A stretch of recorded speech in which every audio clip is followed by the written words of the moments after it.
Looks like my canvas, too.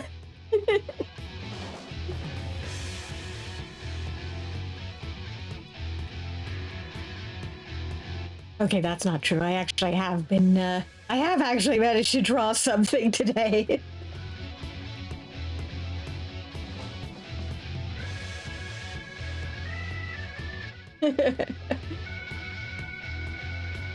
True.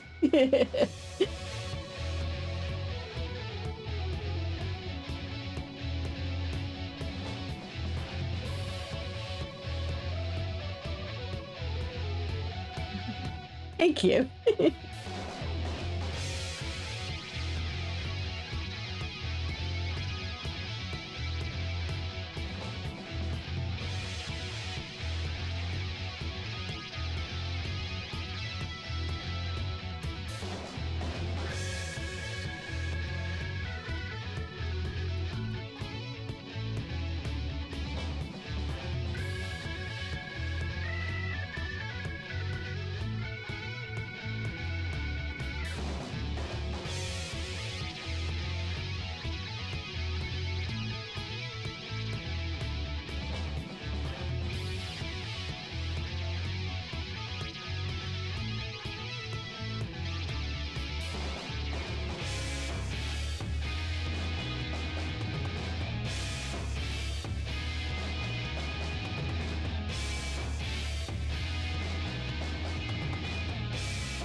Get ourselves back over to Norvrent.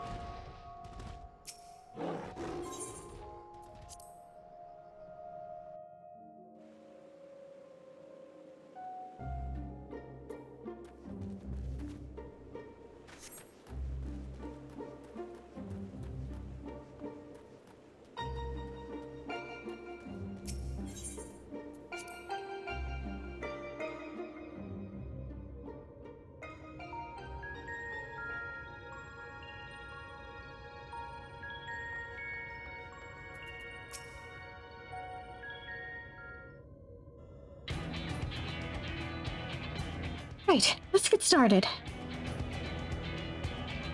But, were there any primals aligned with darkness? I can't seem to recall any. You mean there isn't one? Well, there was Bahamut, but, yeah, there's that too. The Ascian's god Zodiarch may be suitable, but we need something that's far and is actually encountered, and preferably defeated.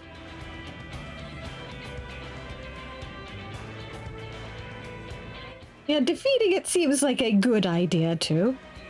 Well, does it have to be a primal for it to work? If it's just a lot of darkness that we need, perhaps there are other ways to get it. You may be right. All we ultimately need is a state of highly charged darkness. It shouldn't matter what form it takes. Does anything come to mind, Svarin?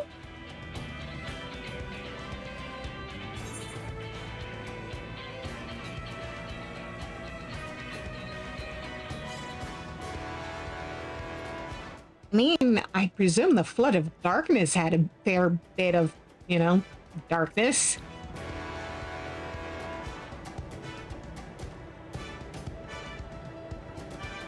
You mean the catastrophe that swallowed the 13th and turned it into a lifeless void? You might need something on a slightly smaller scale.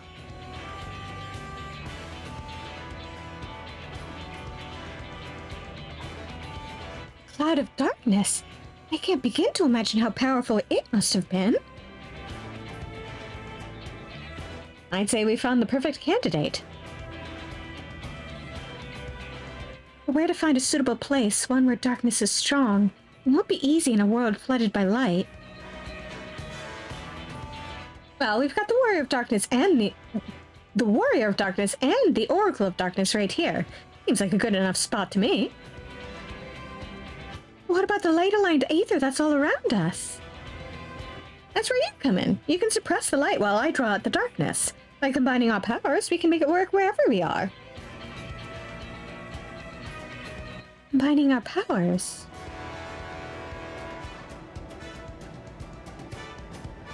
Yes, between us, there's nothing we can't achieve.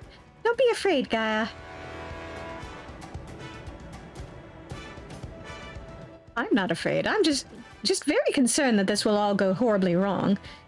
Which is the same thing, I suppose. Yes. Anyway, it's certainly not easy coming up with these plans by ourselves. That's true, but when this is over, we can reward ourselves with all sorts of delicious treats at the festival. Festival? What do you mean? We spoke about it on the way here, remember? I asked if you wanted to take part. I was busy piloting the Sky Slipper, so I probably wasn't paying attention. Oh well, not to worry. We can talk about that later. Right now, we've got a job to do.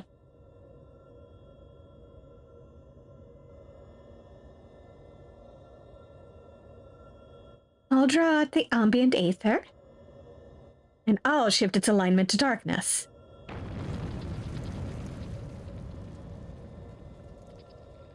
Now, Svarin, focus your thoughts.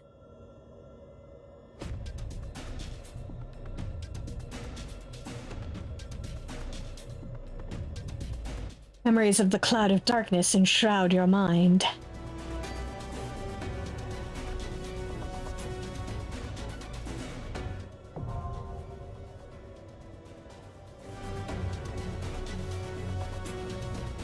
Alright, let's see how long it takes to get in here.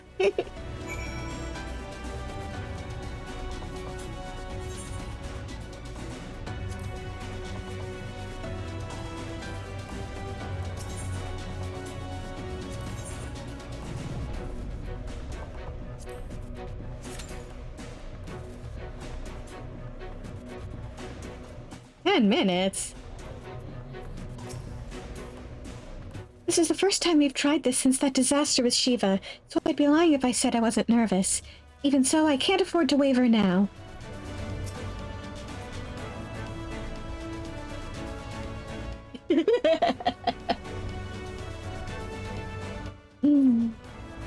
Burrito.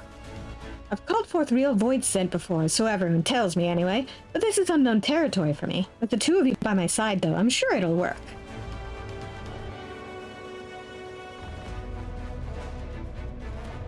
Man, Gaia, I wonder what your backstory was actually like. It sounds like you lived a very interesting life.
Yeah,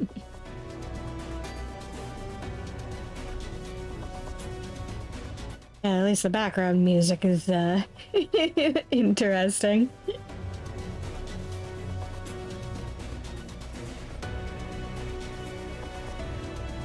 It's our getting shit done song. Even if nothing is actually getting done yet.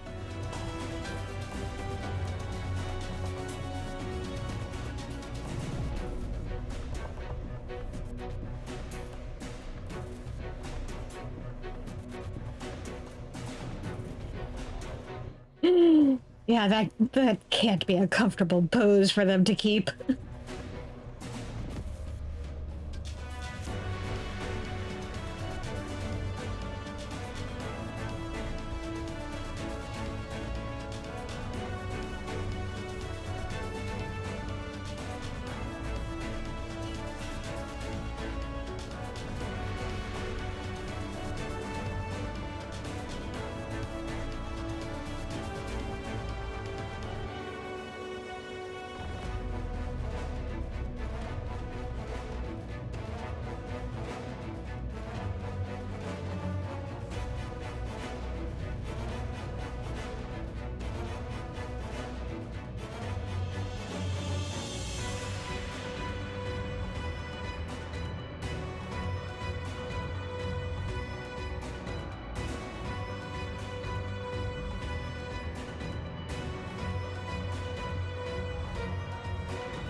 Oh, there's a DPS.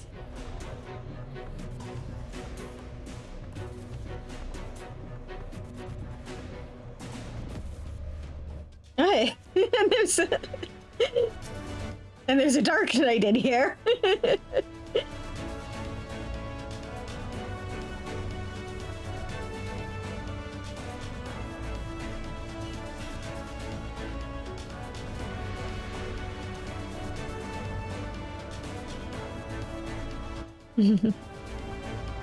Yes, hello.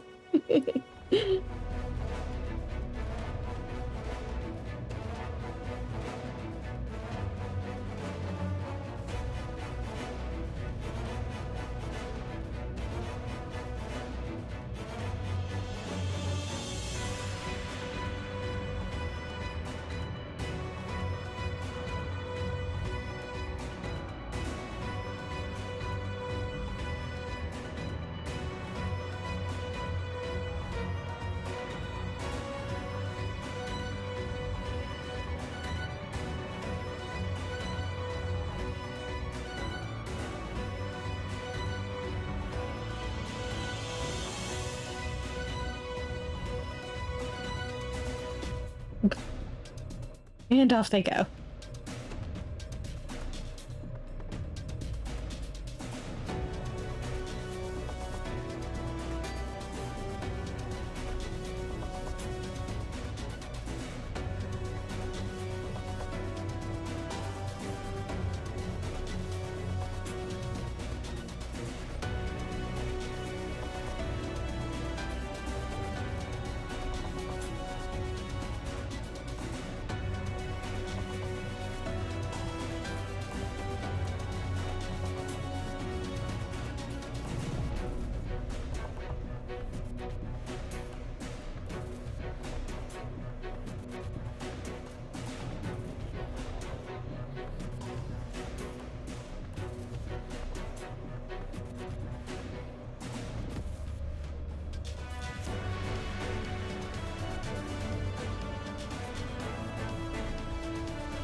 Yay!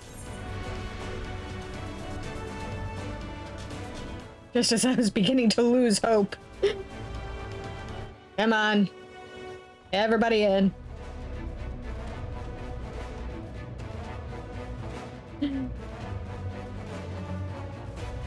Co-heal or DPS, please.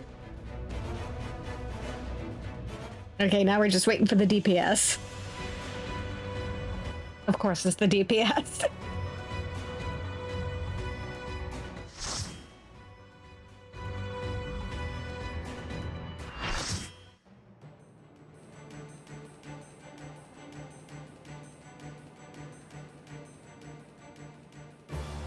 I'm drawing out the darkness. Get ready.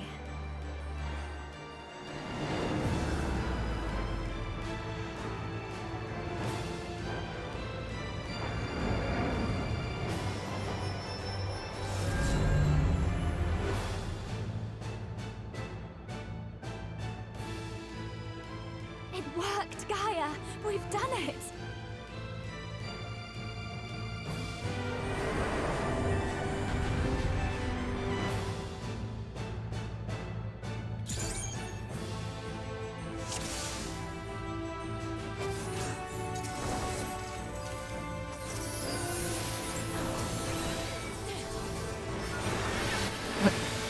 Wrong button.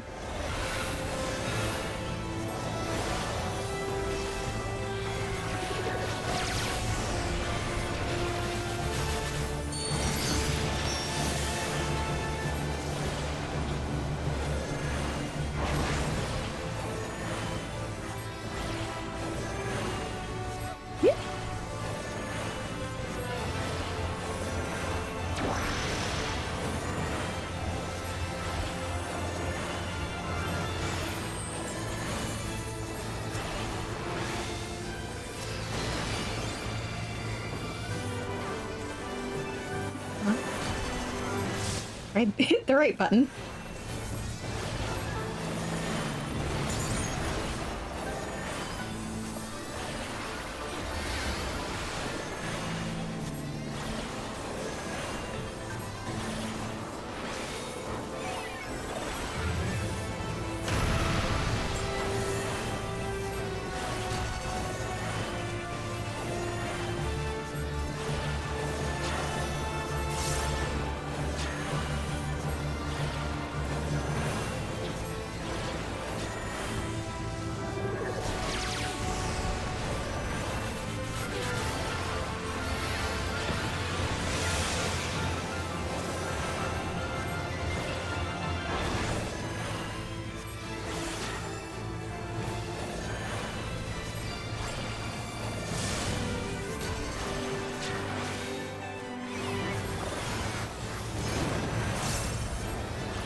Oh dear.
Oh dear.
Oh.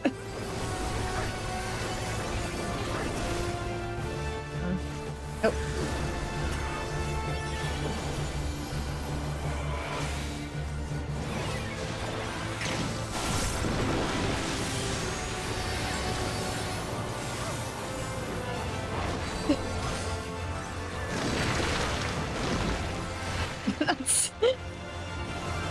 Oh dear.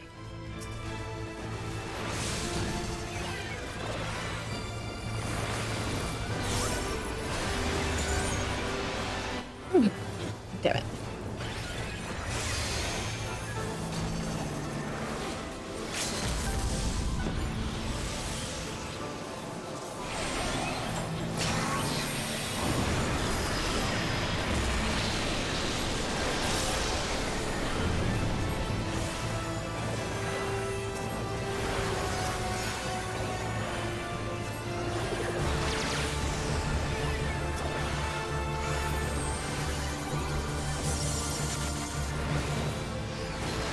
Nope.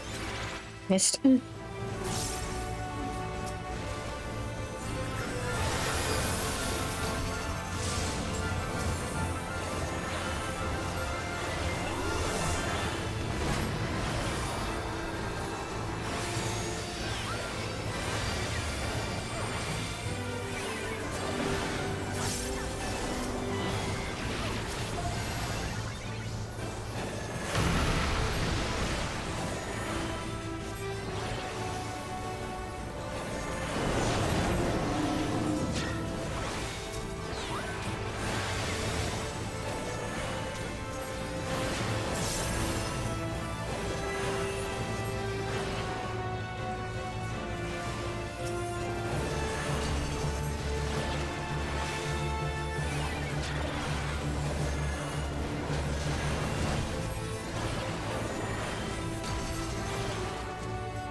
You're all going through it, healer.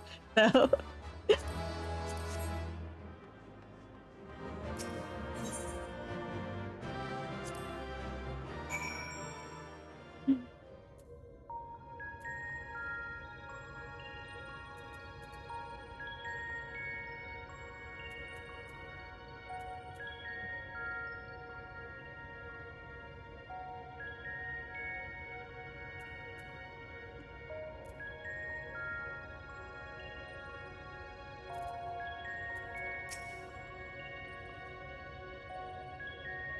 That all went surprisingly well.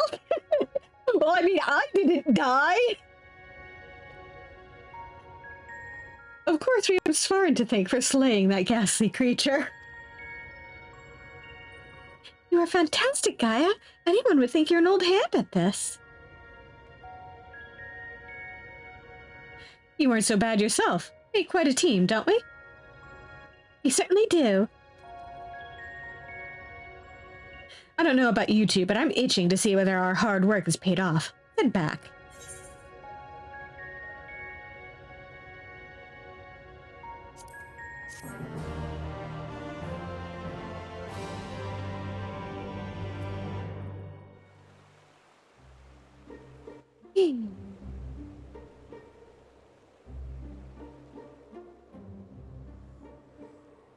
The plants are just as lifeless as they were before. Maybe the light's influence is still too strong?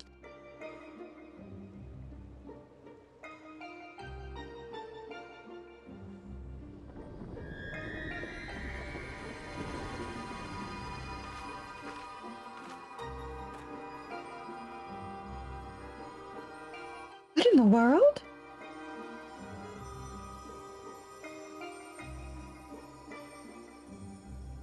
In fleeting hues and endless warmth, a gentle light washed over me.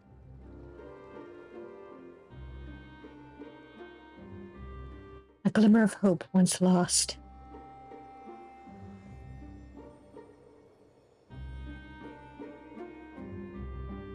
Very pretty.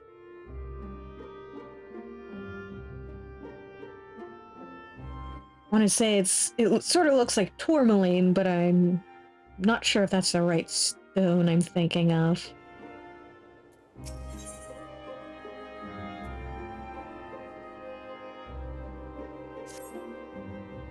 We tip the scales away from the light, I'm sure of it. Something's wrong. Very wrong.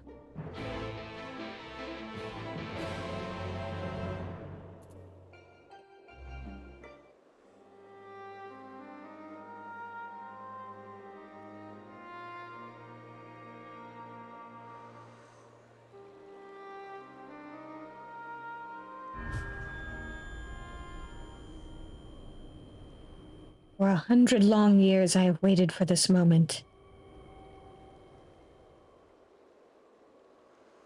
I knew it. You've been hiding inside Eden all this time. Yeah, no, yeah, watermelon tourmaline is definitely, one of the things I was thinking of. I'm not sure. I don't think tourmaline comes in, rainbow, technically. Bismuth does, but this is a bit too crystally for bismuth.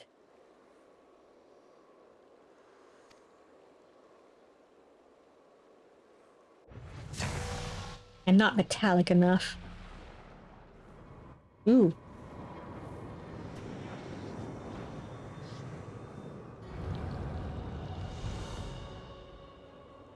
Oh, hi there.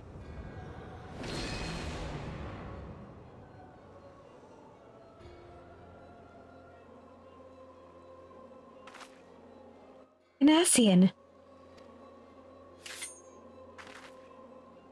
I am Metron, servant of Zodiark. Voice that has whispered to me all my life. Indeed, and thanks to you, I'm all but free from my prison of light. Does that mean Eden was used to seal away an Ascian?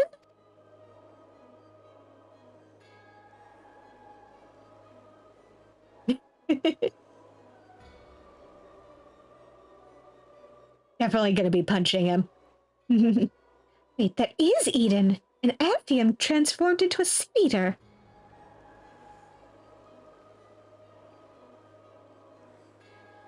I've heard enough about Ascians to know they're nothing but trouble, but I never imagined that one of them was behind all this. I thought that restoring the darkness was my idea, but this was your plan from the very beginning.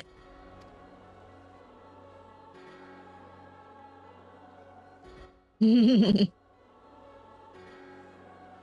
was, but all it took was the slightest suggestion. The rest was entirely your own doing.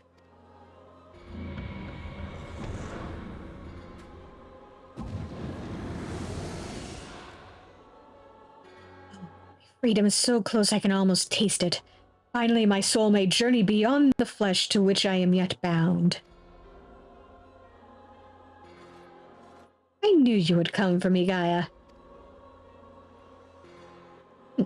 Don't flatter yourself. You've caused me nothing but pain. If I've helped you, it wasn't intentional.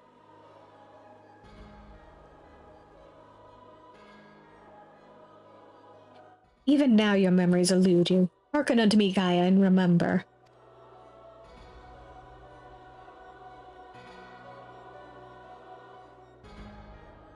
Yeah.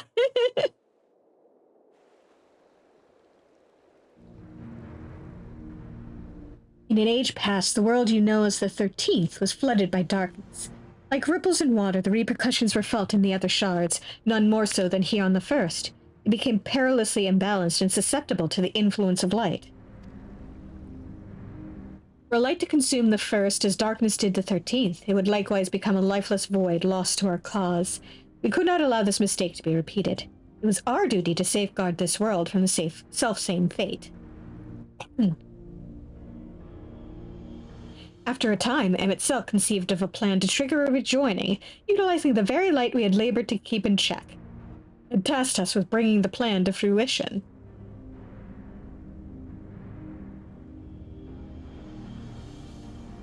But at the last, we were thwarted by Ardbert and his companions. Though our resolve was strong, theirs was stronger still. And as we fell, so too was the light unleashed.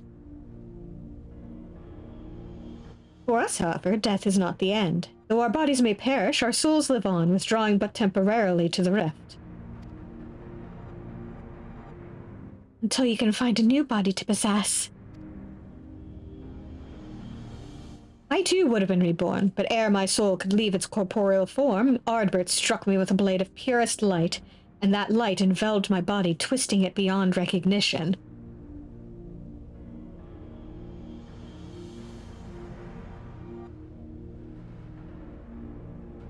Eden, the first Sin-Eater. My soul felt such agony as I had never known, and then I knew no more.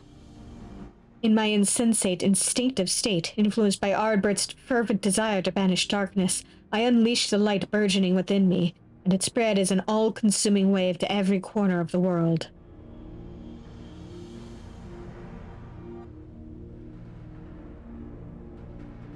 Blood of light. Oh, that's how Sin-Eaters came to be. All would have been lost had not the one called Minfilia appeared. Halting the light's inexorable advance, she saved what little still remained of the world.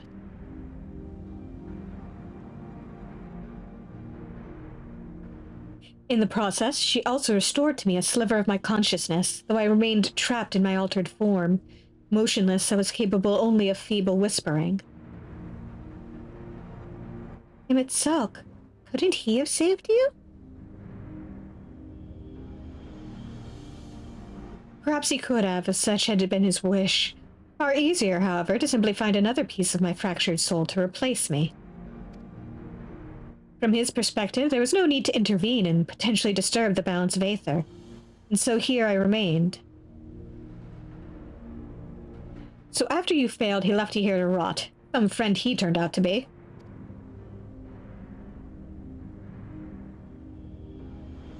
Thus abandoned, I called out for what seemed like an eternity to the only soul who could save me. You, Gaia. All this time, you were calling to me for help? Yes, but you had forgotten me, forgotten our duty. Though vestiges of your true power remained, you could not wield it at will.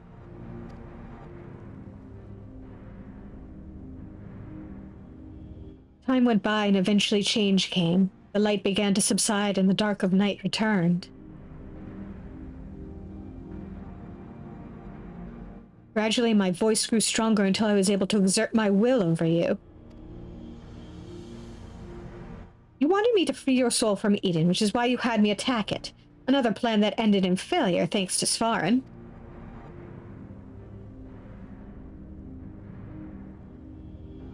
Indeed. Thankfully, your subsequent attempts to restore this barren land allowed Eden to absorb more and more aether aligned closer to darkness, gradually eroding the cage of light that holds me. Owing to your most recent efforts, my mind is wholly my own once more, and I am able to project my image beyond those confines. In all this time, we've been helping to free an Ascian? That's a fine tale, but why should I care about any of it? What are you to me? Come with me to Eden's core. There all shall become clear. Wait!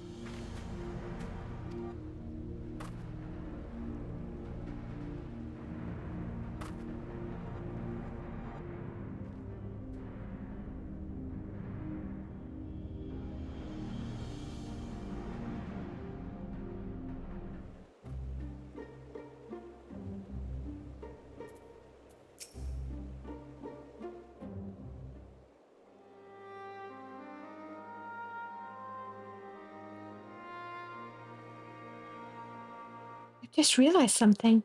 If Eden has been absorbing all that rebalanced aether, that must be why we've struggled to restore life to the empty. Suppose we can think about that later, though. More importantly, it seems I've lost control over Eden, most likely because of the Ascian.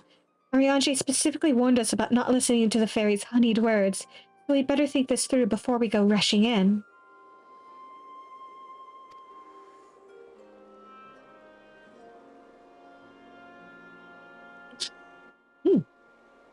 Well, if only he and Thancred were here now. What are you talking about? I'm sorry, Gaia. I shouldn't be so quick to lose heart. What? No, that's not what I meant. Where are Ariange and Thancred?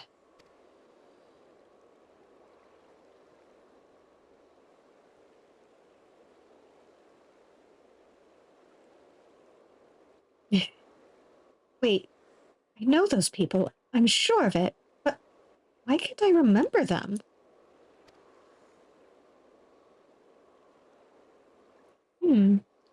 I thought something was strange when I mentioned the festival on board Eden. It was as though you had no recollection of our earlier conversation. This is most likely connected to Metron. Damn it all, what more is that fiend going to take from me?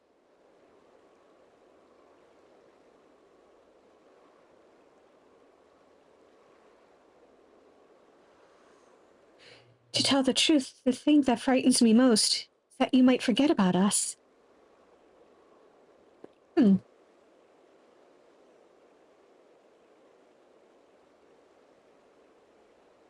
That won't happen. For every memory I lose, we'll make 2 more together. And if I need to know something, I can just ask you. Why not start by telling me about Ariange and Thancred? To be honest, my nerves are all a jitter, so I need something to help me settle down before we confront Metron.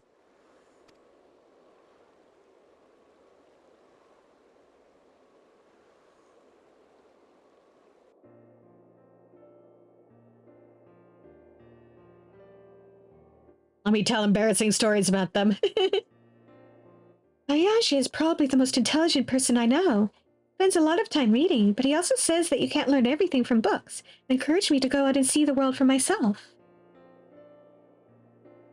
Sounds sensible to me. Much better to experience things firsthand than to read about someone else's. Like those coffee biscuits. No book could ever describe how good they taste.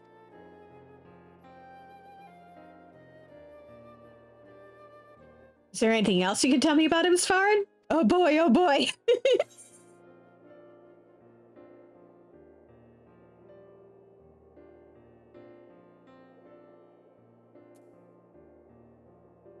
He's devoted to the study of prophecies.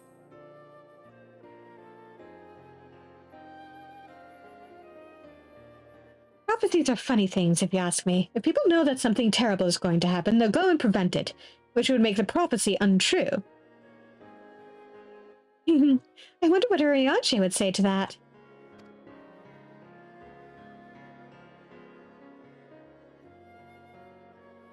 As for Thancred, he's the one who freed me from Yulmore. At first, I thought of him as my knight in shining armor, but really, he was much more than that. We traveled all over Norvrend, and he helped me become the person I am today. He even gave me my name.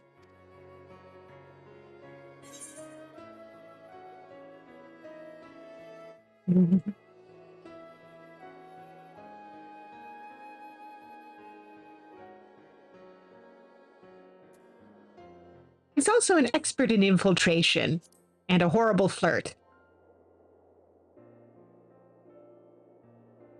That would explain how he's able to sneak into Yulmore and rescue the damsel in distress, just like in the songs. I'm hardly a damsel in distress. Well, I suppose I was back then, but Thancred taught me how to fight and survive.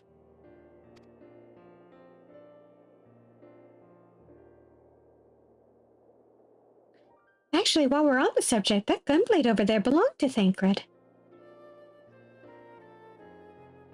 As far as the mementos go, it's a bit on the cumbersome side, but it reminds me of our adventures together. Even though there's little chance I'll ever see him again, it still feels like he's here with me.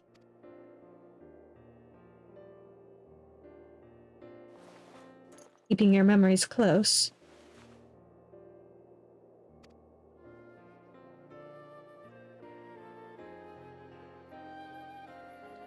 You know what? I should keep a diary. Even if I forget everything, at least I will have something to look back on. That's a good idea, actually. That's a brilliant idea. Since we're going to be making lots of new memories together, maybe I could write in it too? As long as you improve your handwriting before you go scrawling all over it. I'd like your entries to be vaguely legible, if you don't mind. Of course, your ladyship.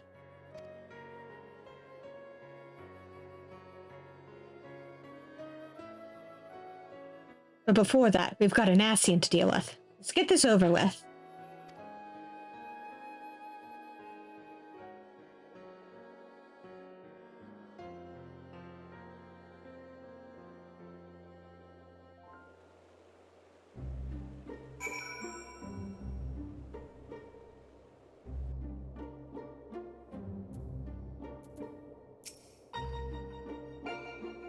When I think back on the days I've spent with everyone, it's always the tiny, frivolous details that spring to mind. Smiles, the gestures. It's not as though I made a conscious effort to remember them, but they stuck with me all the same. I suppose that's what memories are, a collection of all those seemingly insignificant moments. While they may not have made a huge difference in the grand scheme of things, they mean the world to me. It was good to hear about our friends. I still have no recollection of them whatsoever.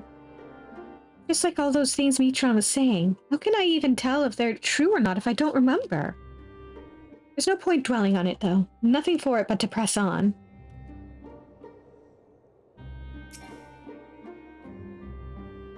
And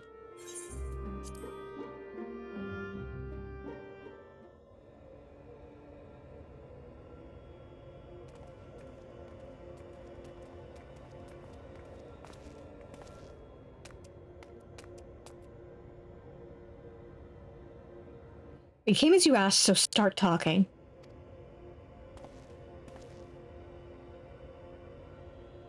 Why settle for mere words when I offer something far greater? Eden will now afford you a glimpse of the past.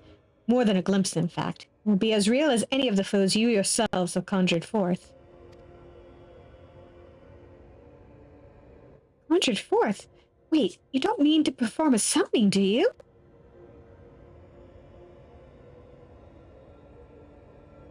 I do. I shall recreate the battle of 100 years past, which pitted Ardbert and his fellow warriors of light against their nemesis, the Shadowkeeper.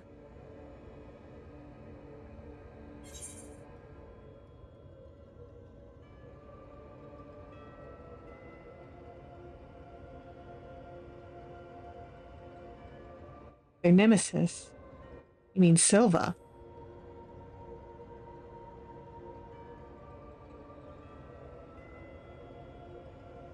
That you should know that name, the true identity of the Shadowkeeper, emissary of chaos.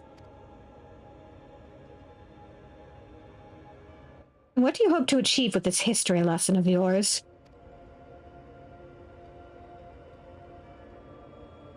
You shall see. You shall remember. Now your very soul will revisit that fateful day 100 years ago.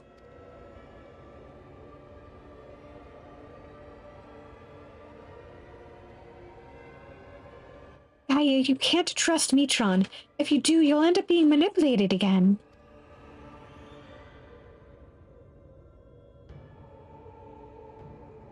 Green. You're right. My days of being controlled by this demon are over. I have a new life now, and I won't let anyone take that away from me.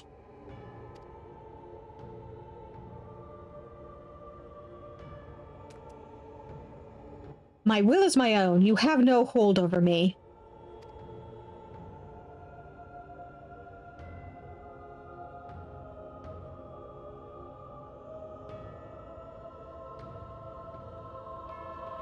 It's all you're doing, accursed minions of light. I should be the one at her side, not you or anyone else. I'll take her beyond the reach of your poisonous influence and keep her safe.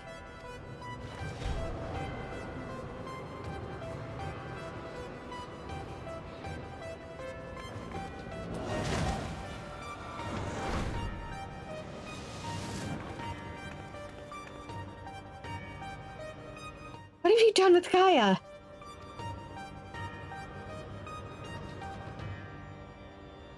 Nothing yet, but soon I will restore her to her true self, and you will help me to do so by conquering the adversary I present before you.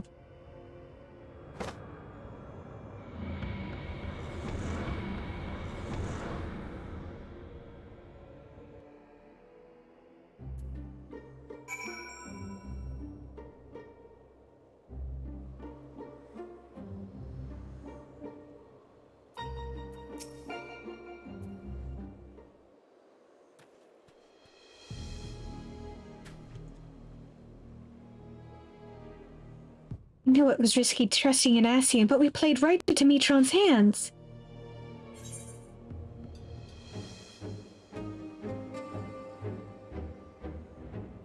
We'll do whatever it takes to save Gaia.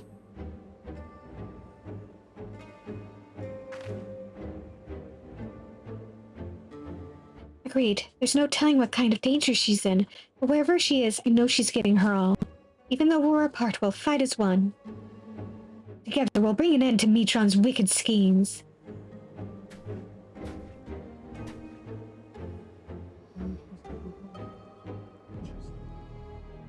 It looks like Mitron's grip on Eden has loosened somewhat, perhaps to allow me to send you to the battlefield. Once you get there, don't let your guard down. While this may be a reenactment of a moment in history, the threat you face is very real. Whatever happens, you must make it through this. Gaia's counting on us.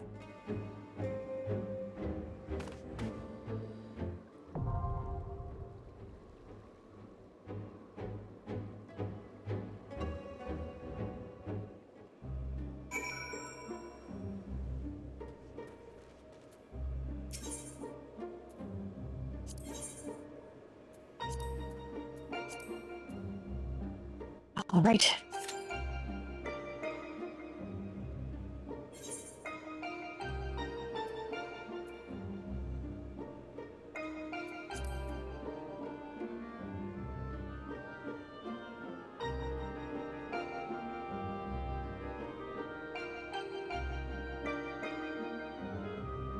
Oh, this is saying an average wait time of 5 minutes, so...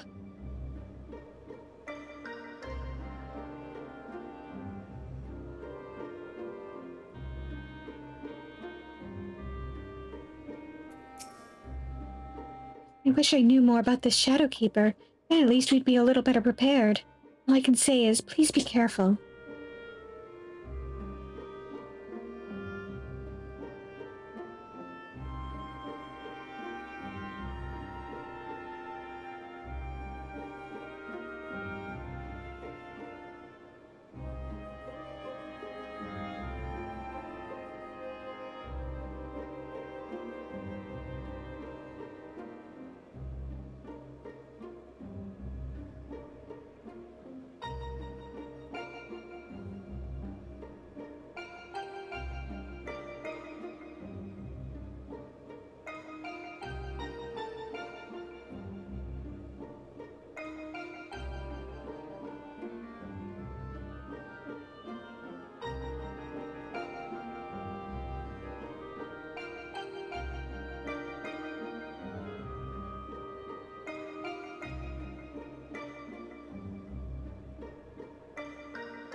Ah, there we go.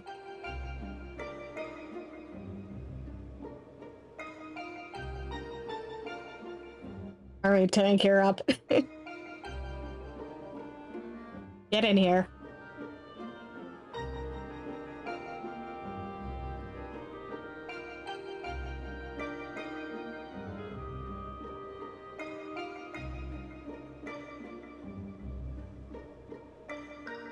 Tank.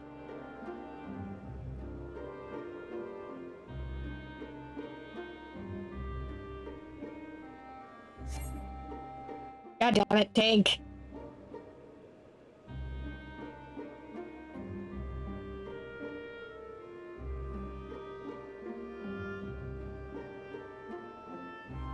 Usually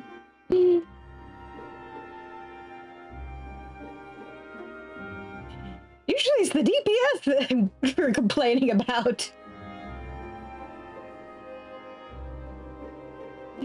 How could you let us down like this, tank?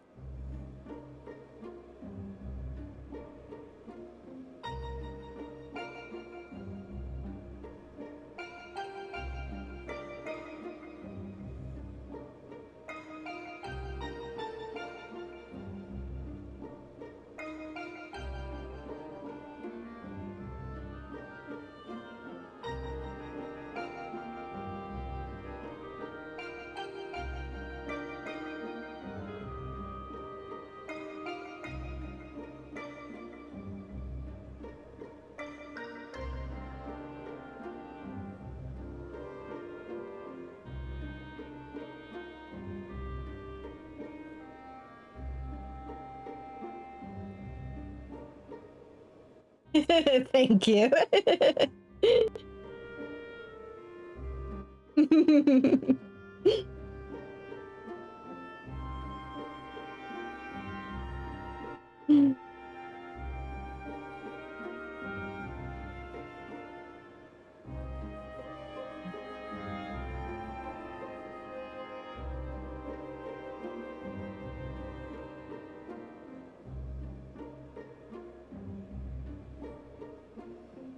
Oh, I just have to wait for the...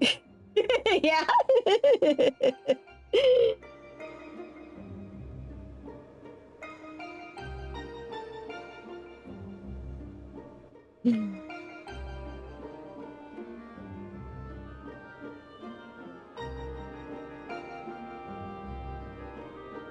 The bad vibes we have sent it. We have sent them.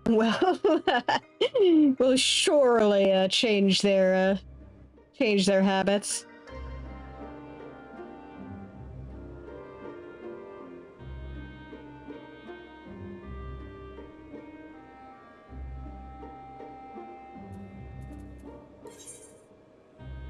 Us. For now, we must wait again.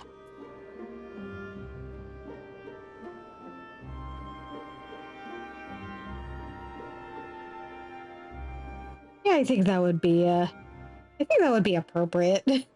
Honestly.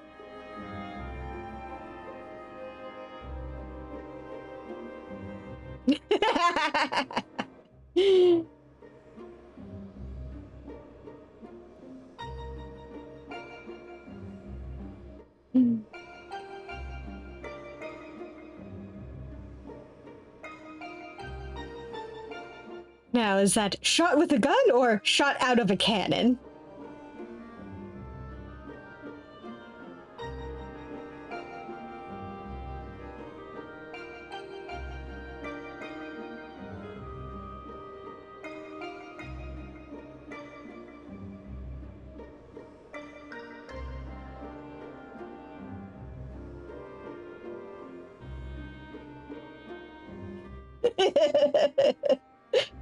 Yeah, that works.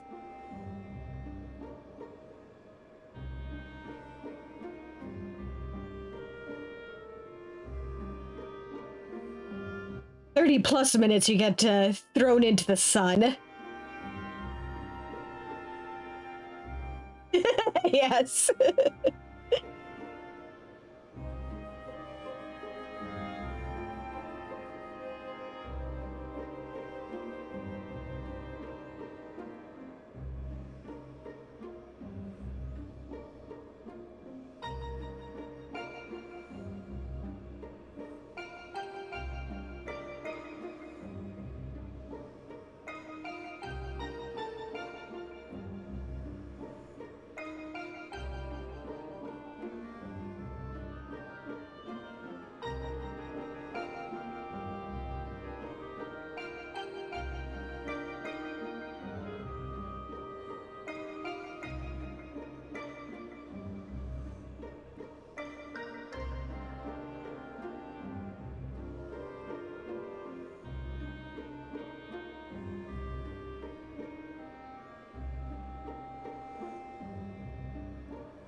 healer queue taking more taking more than 5 minutes is just absolutely insane.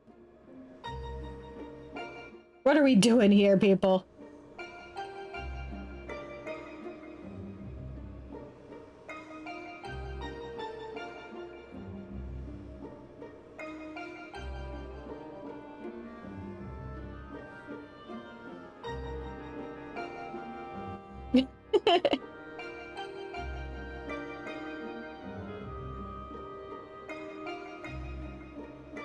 Hmm. Yeah, that's true. I should probably hit up the casino event too at some point. Even if only to just do the who's its quest associated with it.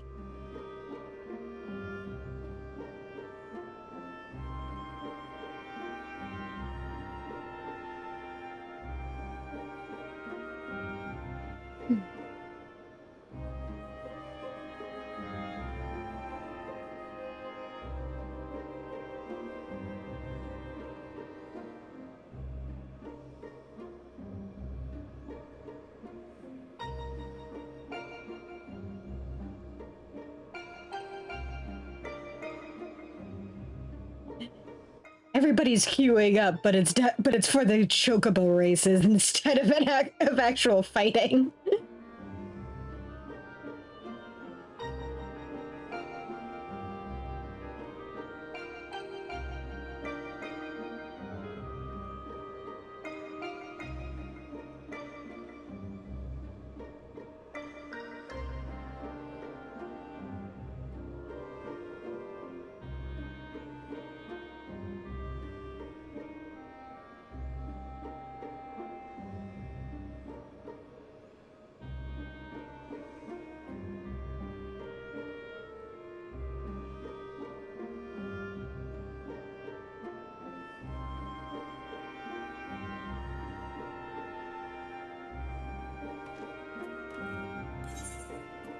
You know what?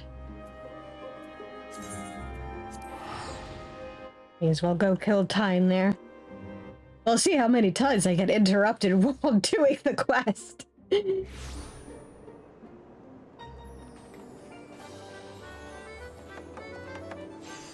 Yeah, this place is hopping.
Straight stairs up here. Ah. I see a suspicious crowd. Ah, yes.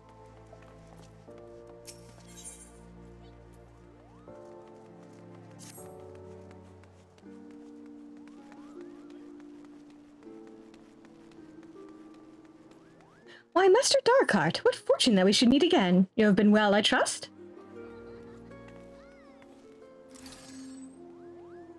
Would that our meeting were under more fortunate circumstances. I'm in something of a bind at the moment, but perhaps that is why fate has guided your steps here. Why do I borrow your ear for a moment? All right. I got plenty of ear to borrow. As you may have heard, the Make It Rain campaign is in full swing at the Gold Saucer. My peers and I are come to advertise the festivities, but we lack the staff required to cover the whole of Ul'dah. I do not wish to impose, but I prevail upon you for your assistance. Wonderful. It's a great help to us, truly. Pray meet me at the Gold Court, and I shall give a more detailed account of the circumstances. I believe our collaborators are scheduled to perform there shortly.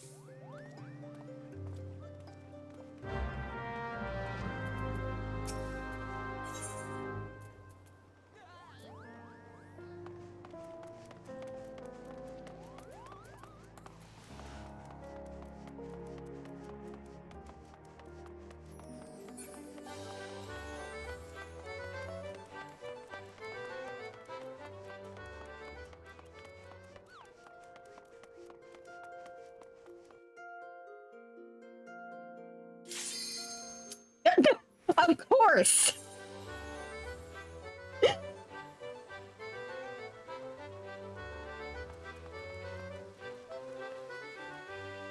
Alright, Tank, are you gonna cooperate this time?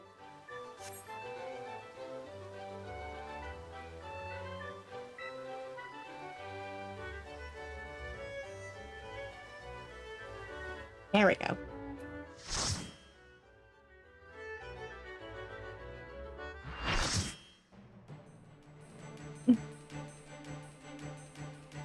I know, right?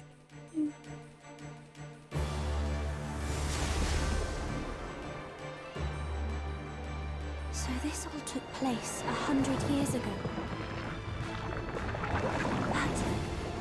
But what does it have to do with Gaia?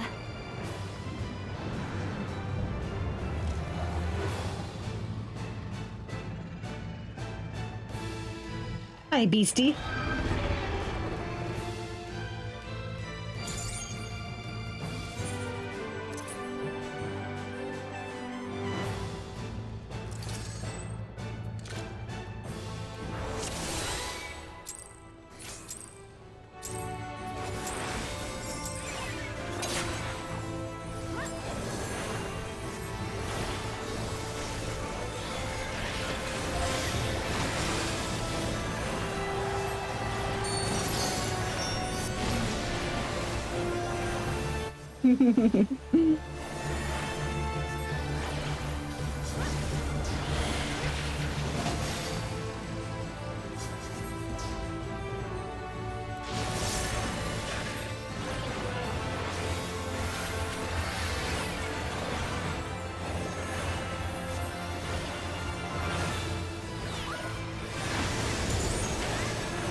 Oh no. Oh dear. Oh, that got a few people.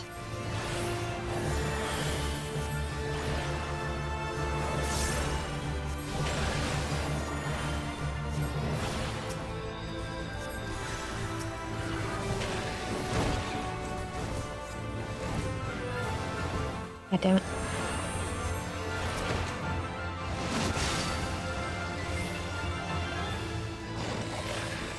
No. Owie!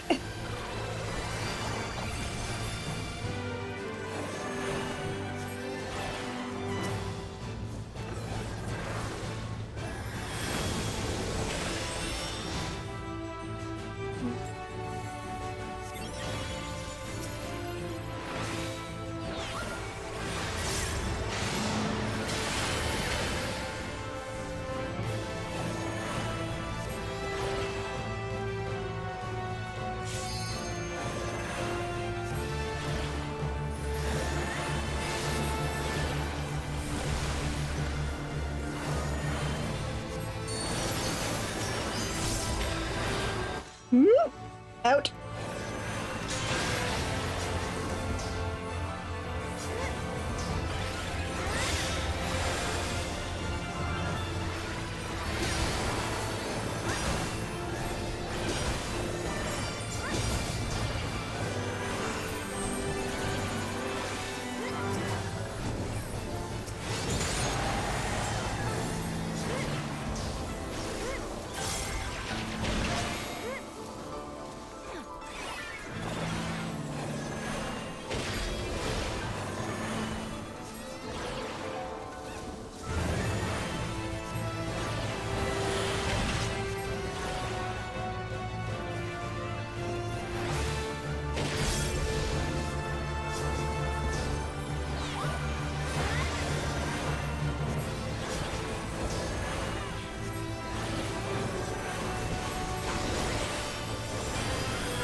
There.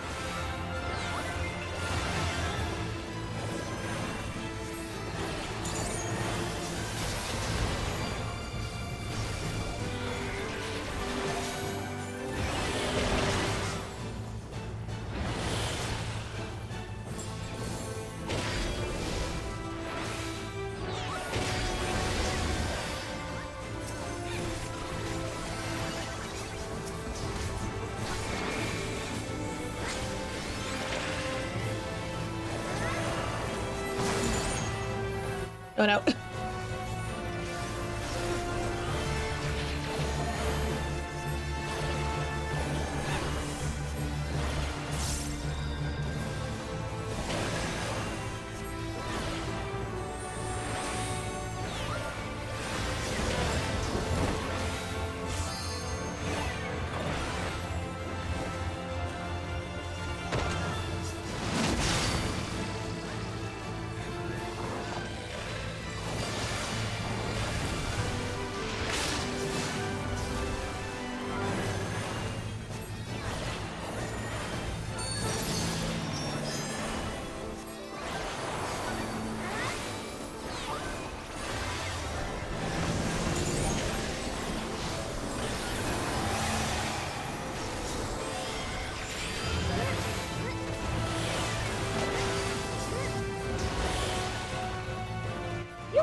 Was mean.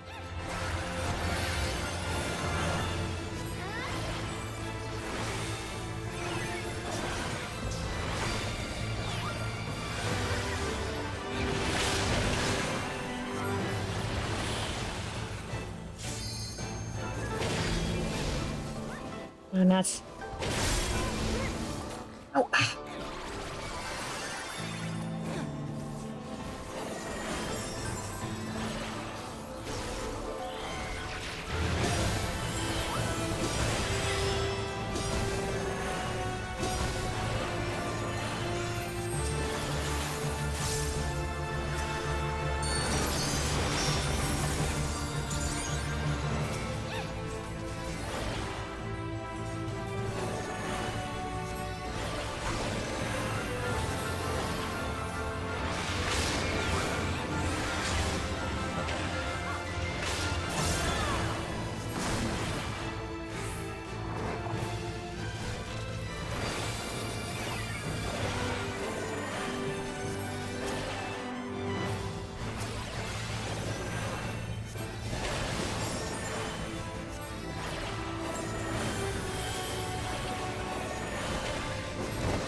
Ouch.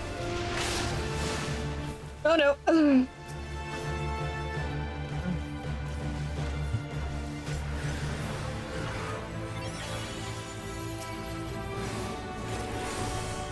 God damn it.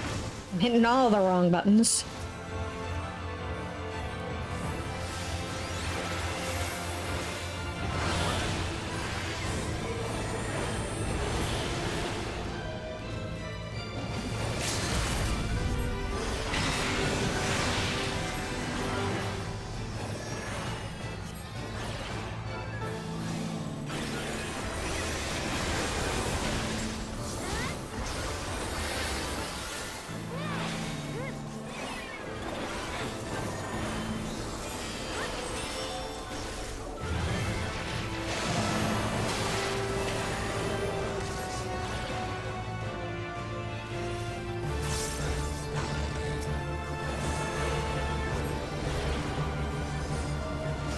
That's...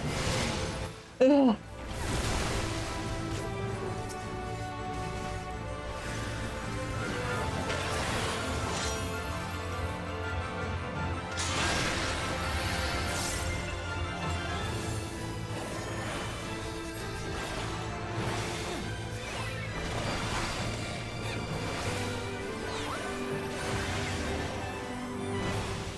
Yeah.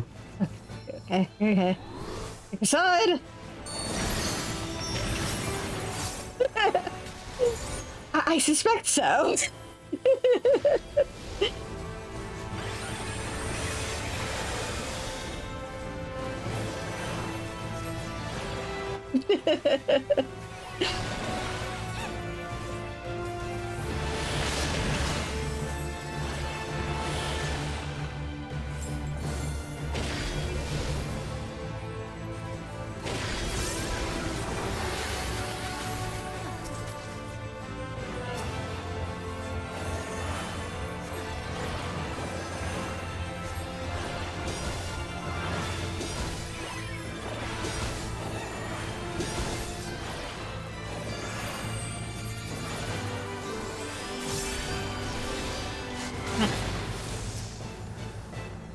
I was supposed to hit you.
Let's.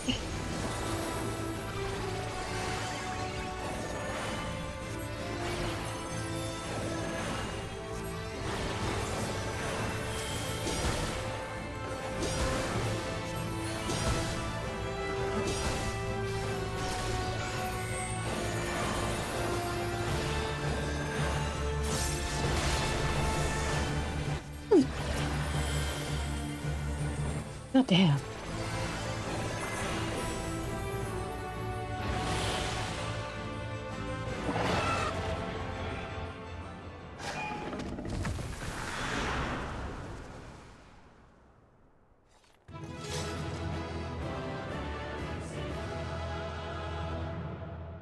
It might be.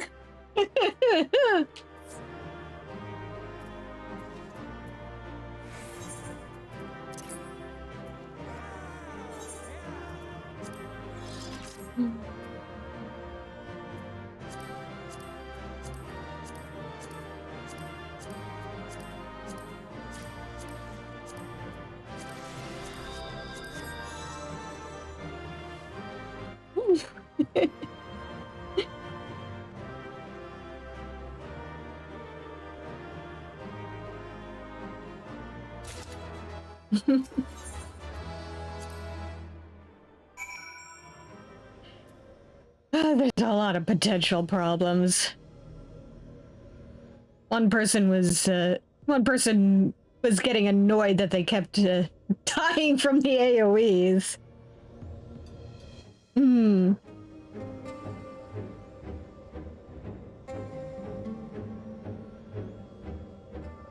One person was wondering if maybe their internet connection was screwing them over, which that's always a possibility.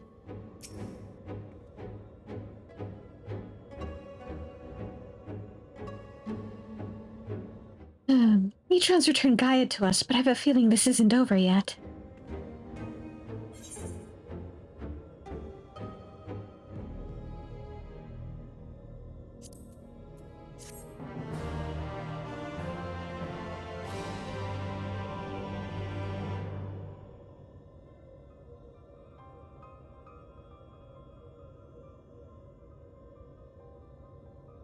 Yeah. Warriors of Light, the Shadowkeeper. Seen this all before.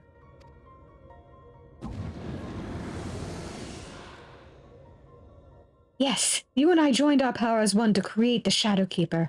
We bore witness to its battle with the Warriors of Light. Our power?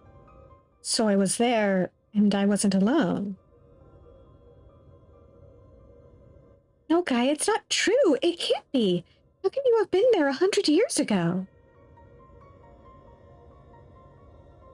Look deep inside. You know it was real. Cast aside those worthless memories and embrace who you truly are. Worthless? Now I see. This is why you've been tampering with my memories ever since I was a child. Just so. And now I possess the means to purge them entirely. Your rebirth will finally be complete. You have no right to deny me of a life, to rob me of what I hold most precious. My memories may seem worthless to you, but not to me. I will never be yours. My place is here, in this world, in this life, in this moment. Wherever my friends are, that is where I belong.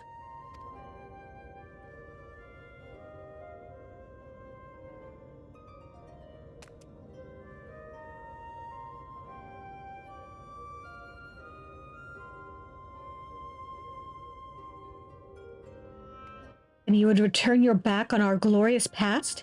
On the lives we once lived? Any past I may have shared with you is long gone. I live in the here and now, striving to build a better future. And I'll be damned if I let you take that away from me.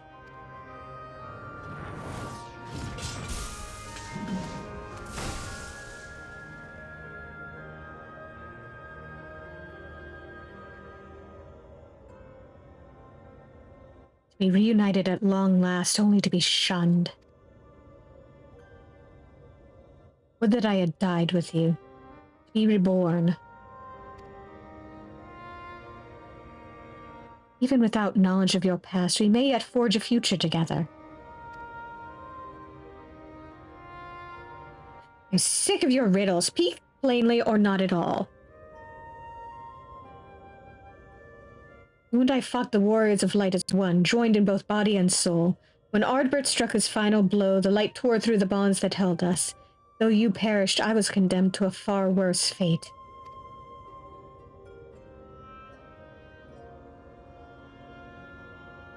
My flesh became my prison, and I was cursed to remain here, an abomination, while you lived on with others at your side. I will suffer it no more. You belong to me. I, too, was once held against my will, robbed of my freedom. Be trapped and alone for 100 years. I can't begin to imagine the pain you must have felt. That doesn't give you the right to deny Gaia a chance at happiness.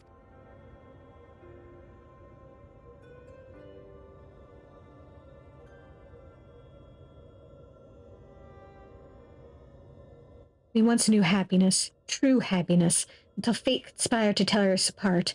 I will never let that happen again. We shall be joined as one, my memories yours, together for all eternity.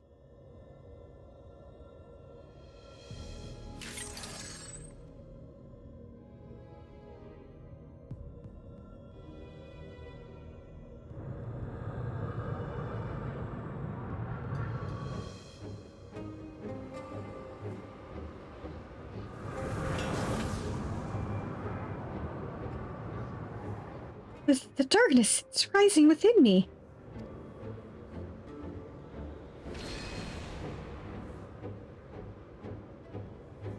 And Mark.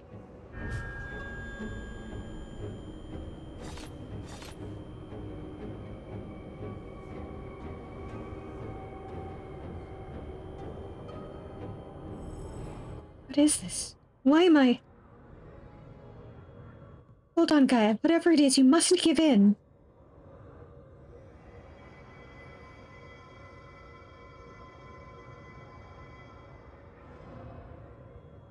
Who are you?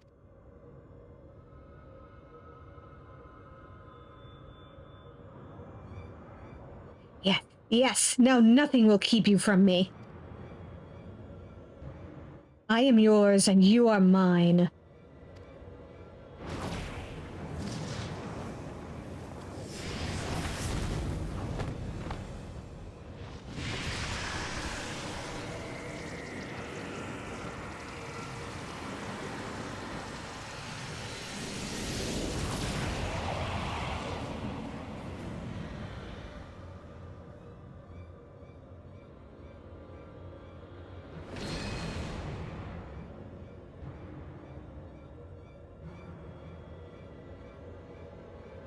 We are one. We remember.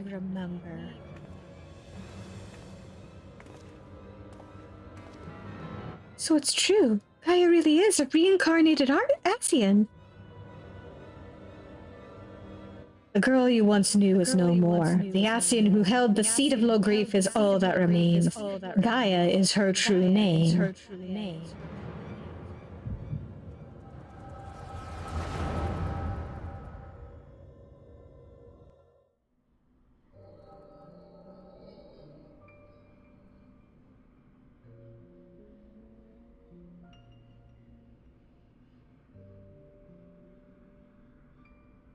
Oh, Logrief, how long has it been? How long have I dreamed of this day?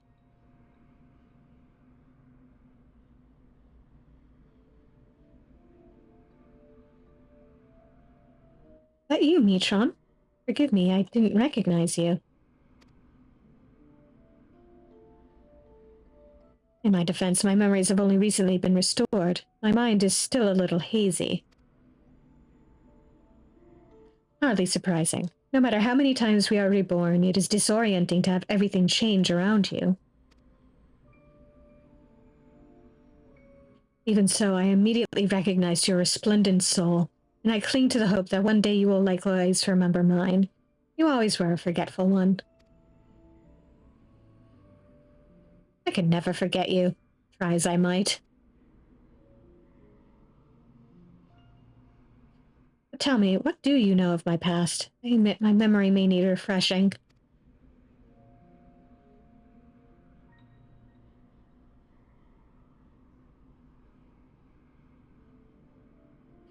We served together as members of the Convocation of 14, dedicated to the summoning of Lord Zodiark. Although the task assigned to you eventually fell to Elidibus. Yes, I remember. Amidst the chaos and despair, you never left my side. My loyal protector.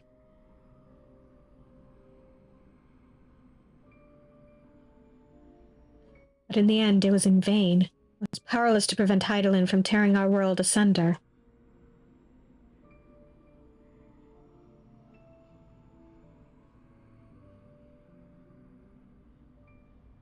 So I heard from Emmett Selk.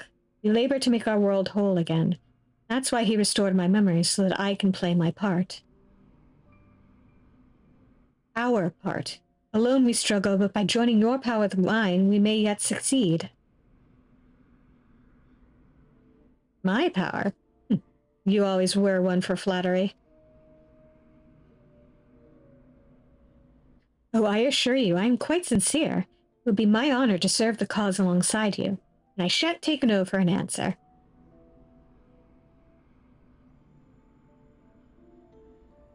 The honor is mine. For as much as I chide and tease you, you are everything to me. My inspiration. When I'm with you, I fear nothing. Promise me that we'll never be parted again. I promise. Even should fate conspire to separate us, I'll reach out to you wherever you may be.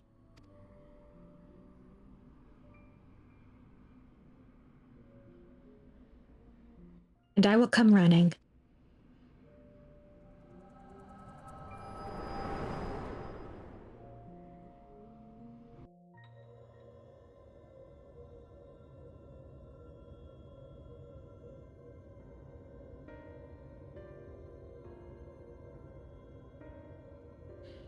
We were destined to find each other, to awaken our buried past and be born anew. Though our brethren employ crystals to return sundered souls to their office, without them, such a feat was beyond my reach. But by becoming one in mind and body, my memories are yours. At last, you have awoken.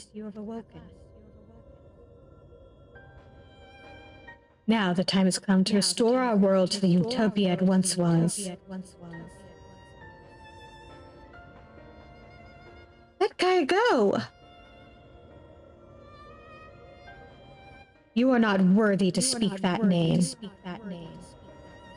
If you must call her anything, use the name chosen by her parents if you even know what that is.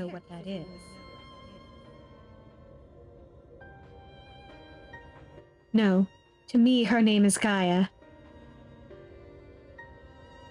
And nothing you say about her makes any difference to me. I don't care if she's an Ascian. She's my friend.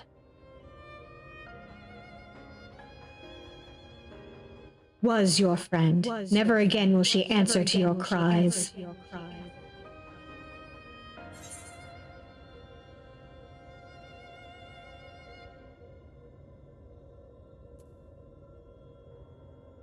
We'll break the shackles that bind her.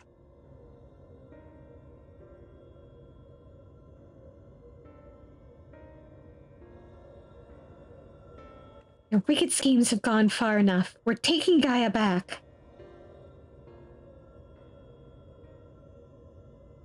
Cursed servants of light, you will not tear us apart again.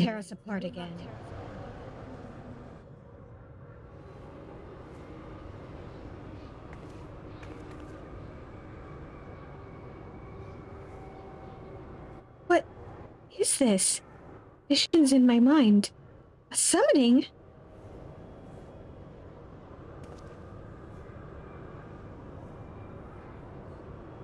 All your hopes and fears turned against you. There is no escape from your past.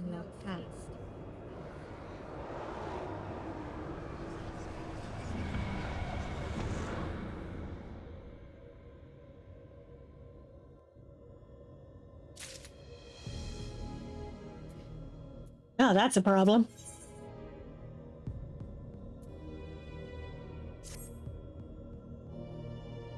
No, my memories. They're being used to fuel a summoning. Is this how it feels to have the fairy inside my mind? To think Gaia had to endure it for so long.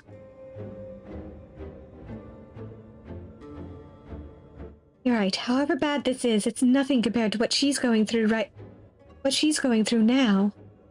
If the summoning really is based on my hopes and fears, it will most likely create a foe unlike any you've ever fought before. Whatever it may be, I believe in you. We'll find a way through this, I know it.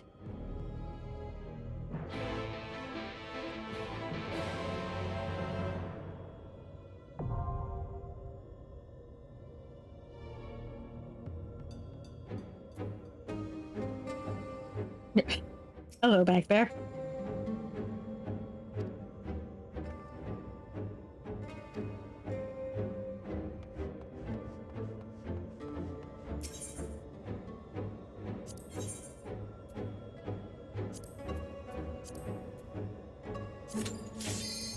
Oh, wow.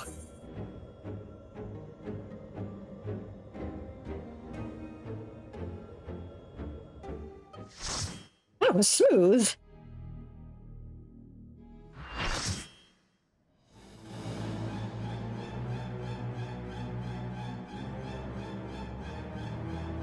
I know this place. It's the jail in Yulmore.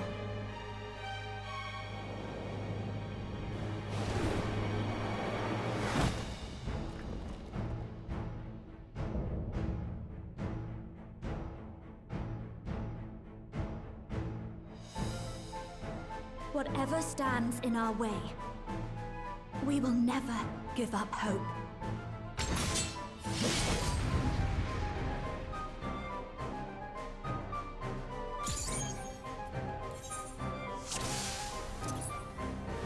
I'm the only one fit to protect her.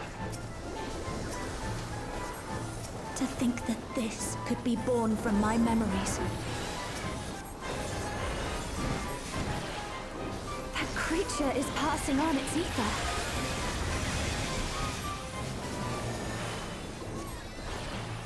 How about you?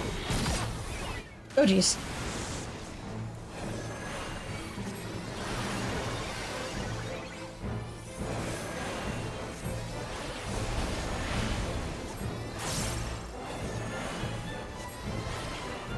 You're not going anywhere. Oh, no. Oh!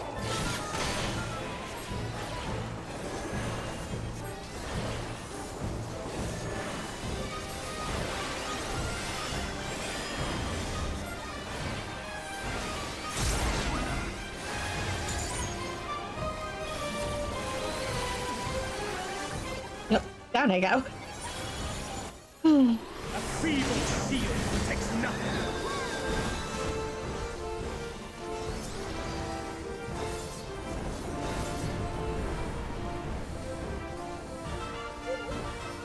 How about you? Oh.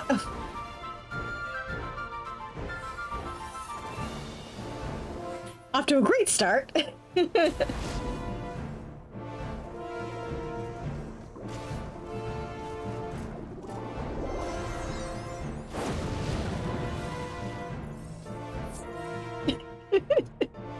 You're not going anywhere.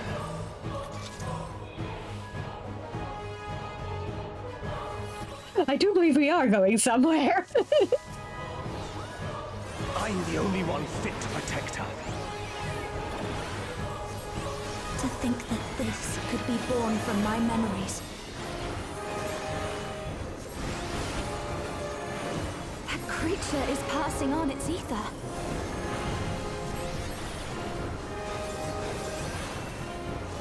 How about you?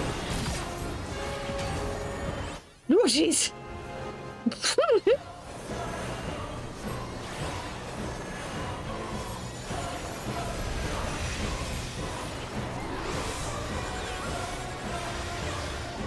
You're not going anywhere.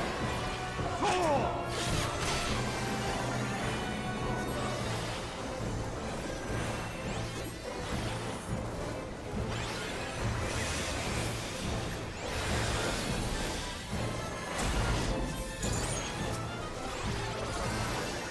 Damn it.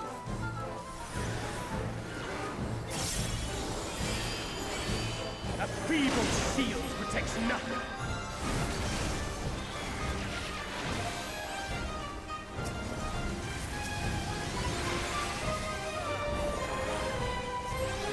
How about you?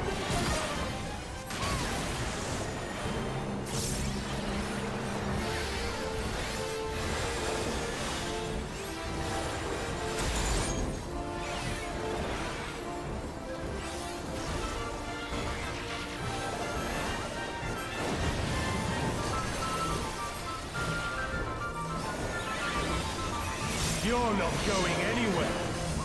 Oh!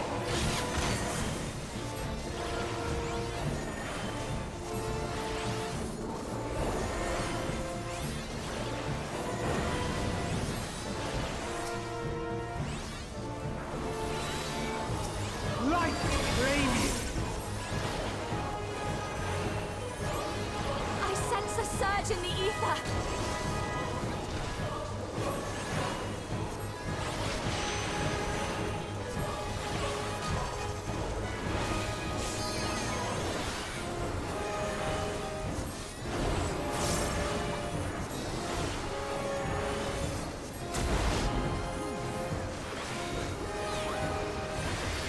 Come, show me your strength.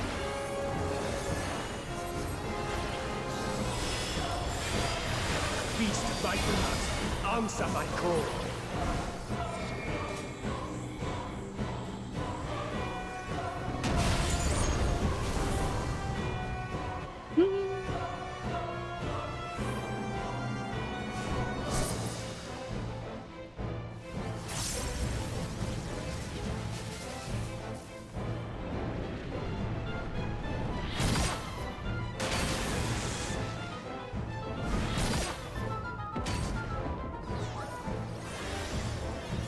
Ooh.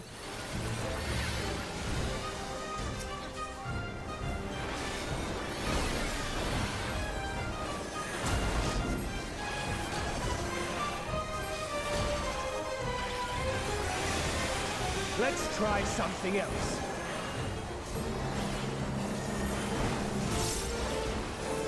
The blade is imbued with light.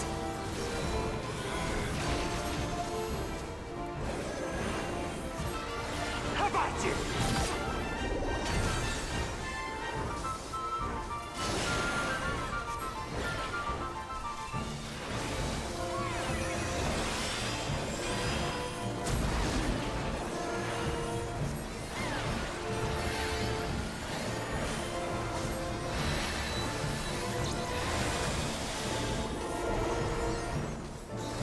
You're not going anywhere. Oh!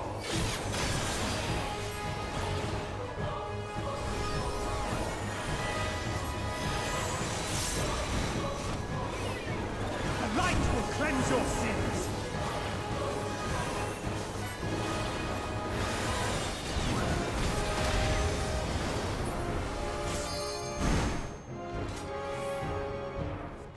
The light's so strong. I can't sense anything else.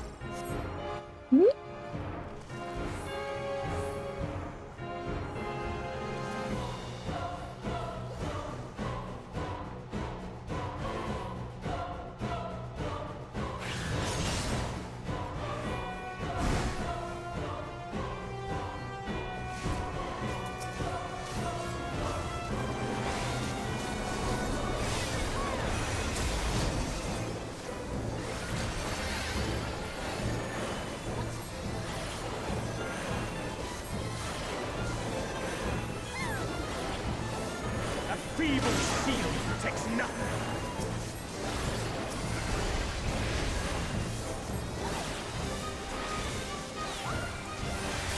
Light claim you.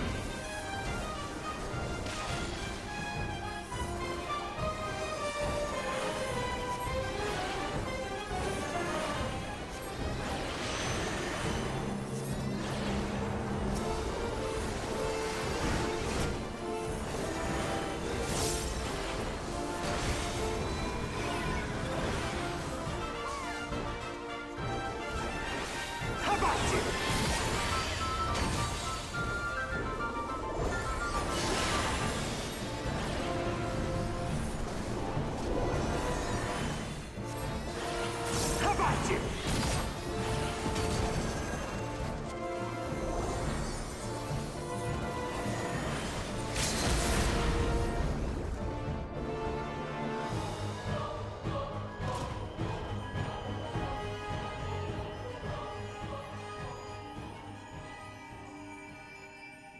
She deserves all the happiness in the world.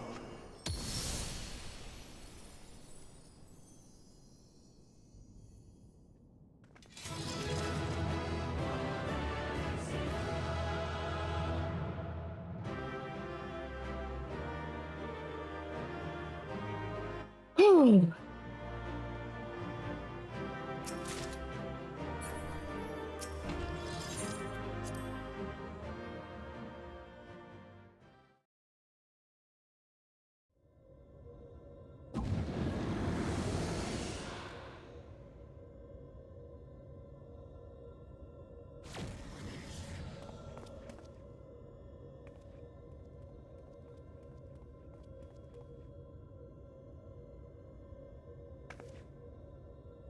So this is the way of the Ascians, to use the memories of our loved ones against us?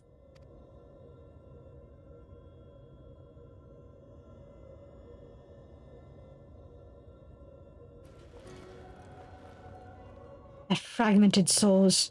Wait, hang on. That fragmented soul should triumph over their fears while we succumb to ours, thereby setting our star upon a course of ruin. That inferior being such as you should succeed where we failed. It defies all logic.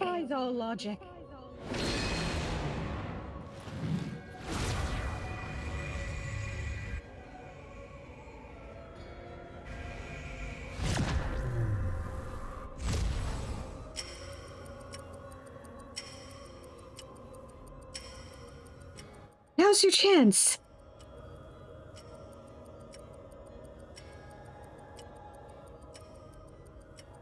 I is still in there, fighting to free herself from Logrief's will.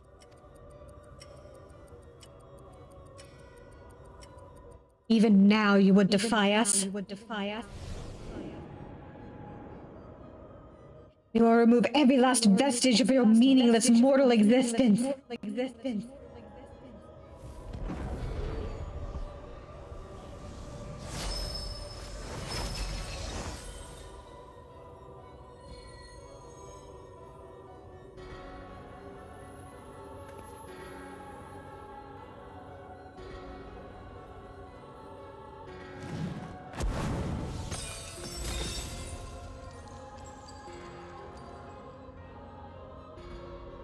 His memories, they're being destroyed. Impurities must be purged. We shall begin by erasing you from her past, and then by your deaths, erase you from her future. There is no place for you in our utopia.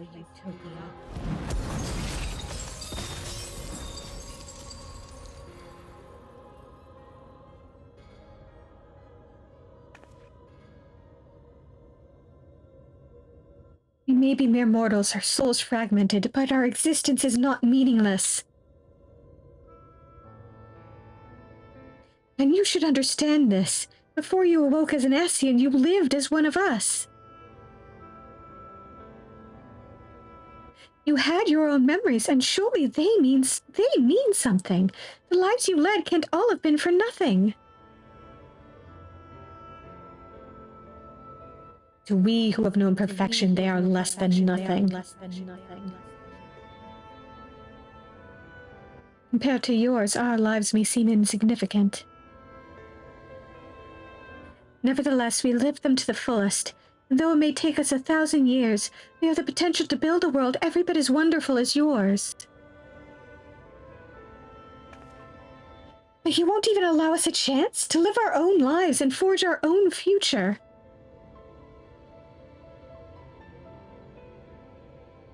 Whatever you forge will inevitably crumble to dust. But we are immortal, our legacy eternal.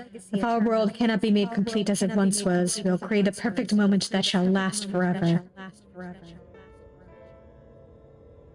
By our hand shall our paradise be made, where there is no beginning and no end.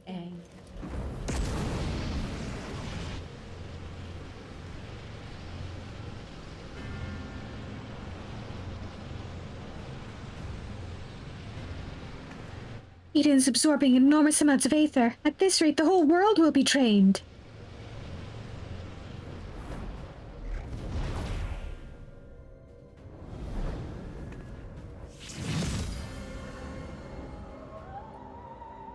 Light and darkness, the elements of nature, all in harmony. A sublime utopia where time has no meaning. We shall become one with Eden, be to live in peace for eternity.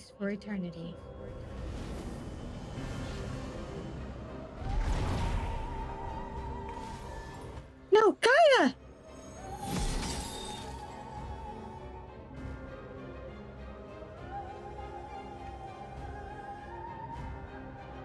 There's only one thing for it. I'll try to disrupt the balance of Aether and create an opening for you.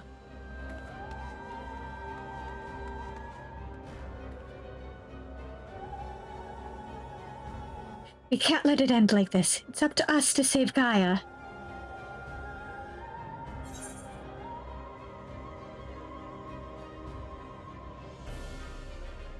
That second answer.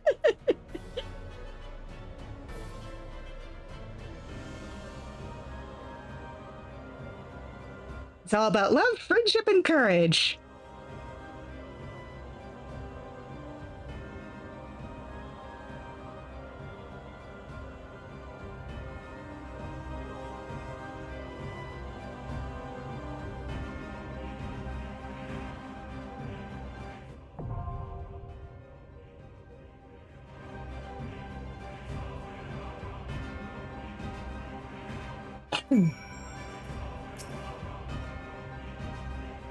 A place where time has no meaning, where there is no beginning and no end. I'm not sure I like the sound of that. We all die someday, but that's what makes life so precious. And I know that Gaia wouldn't want that to simply exist without any hope for the future, to stay the same forever. How she lives is up to her. Not for Mitron or anyone else to decide. We'll free her from that fiend and give her the chance she deserves.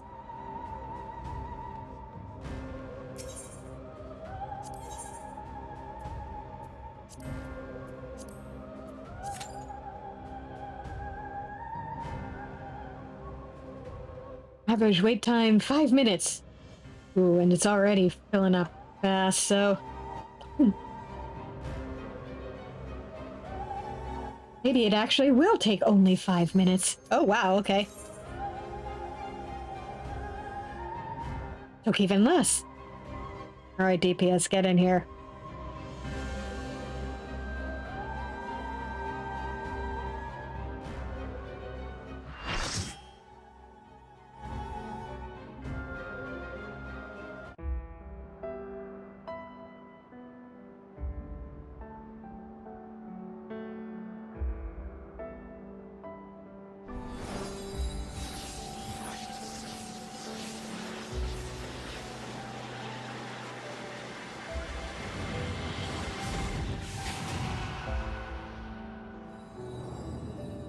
Eden will become a utopia. One that we may share for all eternity. She's still in there. Somewhere. I won't give up on our future, Gaia. No matter what!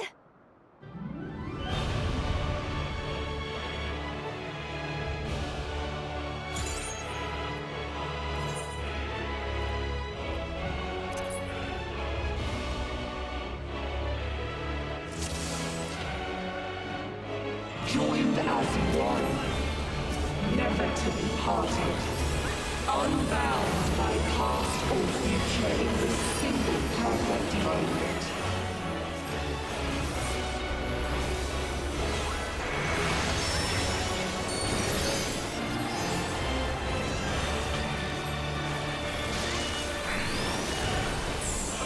We shall draw your memories from me.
Must you interfere?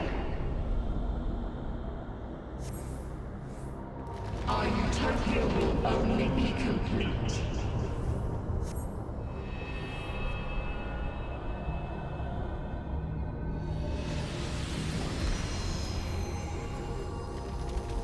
Once you are erased from our memory.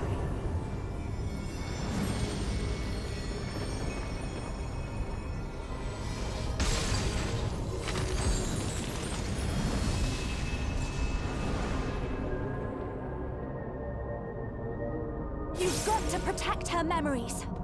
Hurry! You would defy us.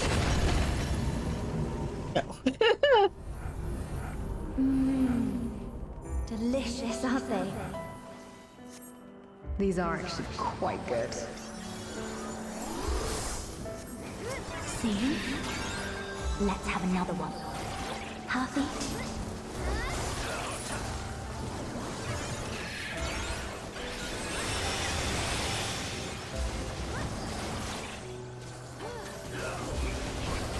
Such fragile reinforcement.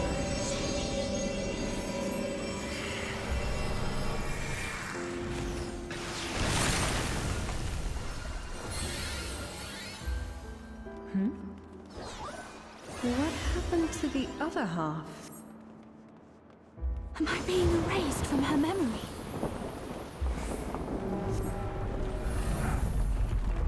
Pitiful! I told you it would make a great necklace. It's beautiful. I think it'll really suit you. Me? But I thought you should have it.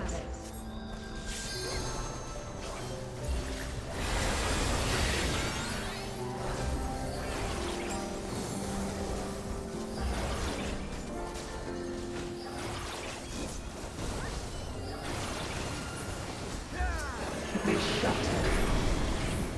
They fade.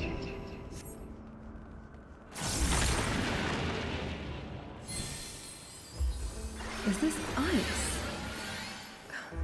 Where did this come from? If this goes on much longer, she'll forget everything. We tire of your insolence. How about... this one.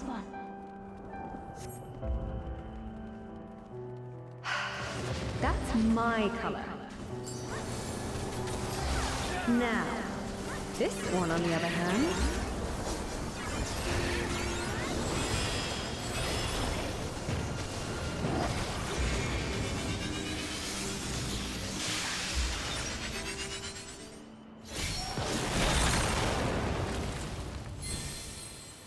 What am I doing with this? I'd never wear this color. No! We can't let this happen! You are unworthy of our utopia.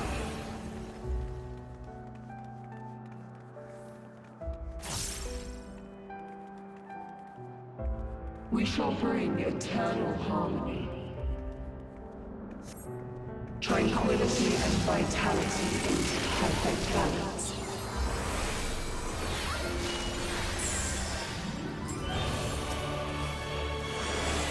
Why will you not disappear? No! Our utopia cannot fall!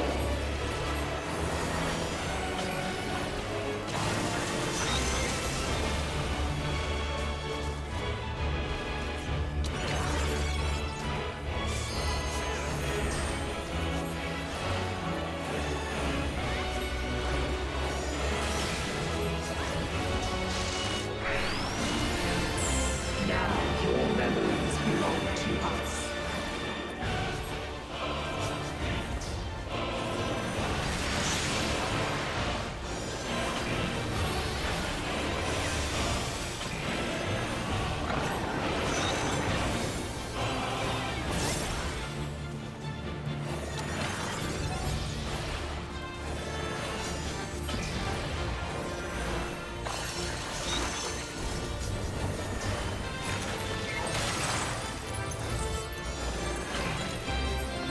Memories of ice.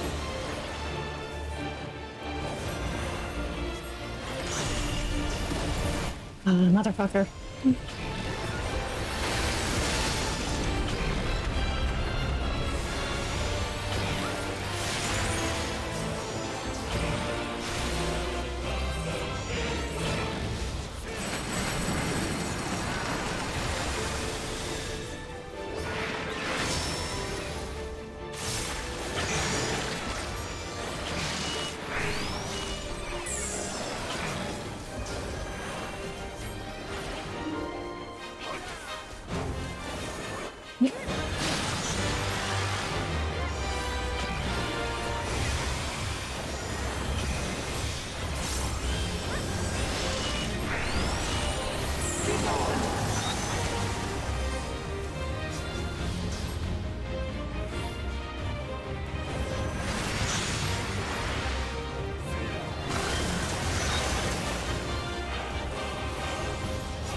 Memories of the ball.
Now your memories belong to us.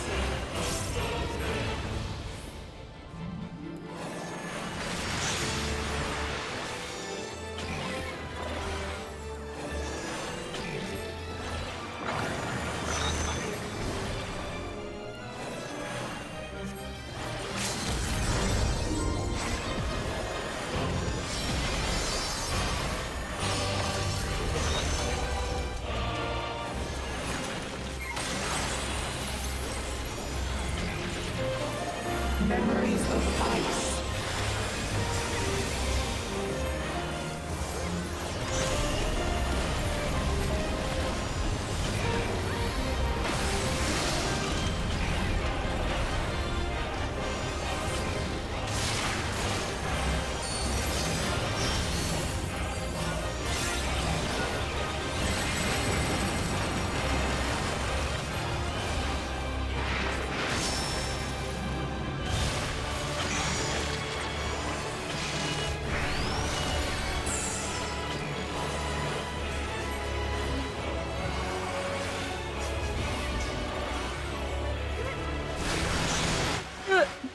Oh no.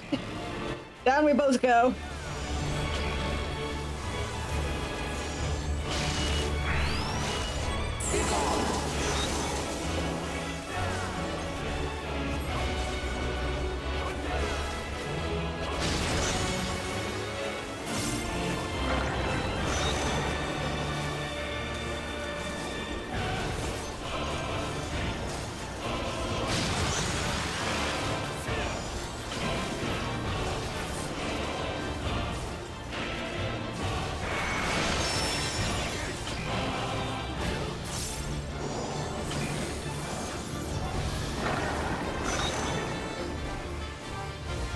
A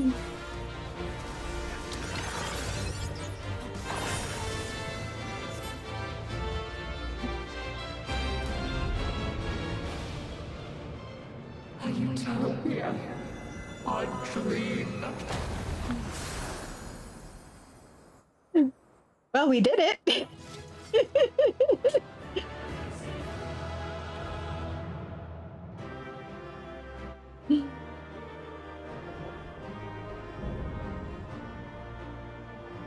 Most of us were dead on the floor, but we did it.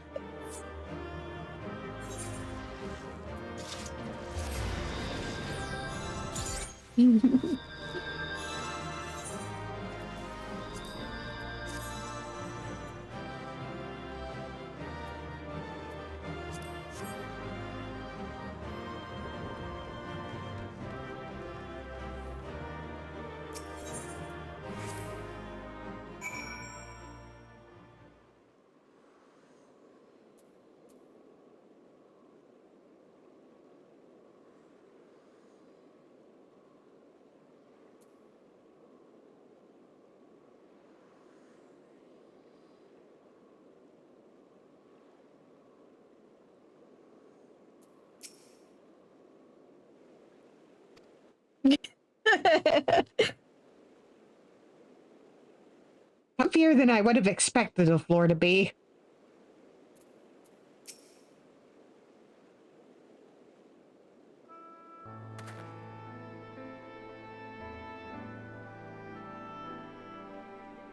We did it. She's free at last. At least that's how it seems. She won't wake up.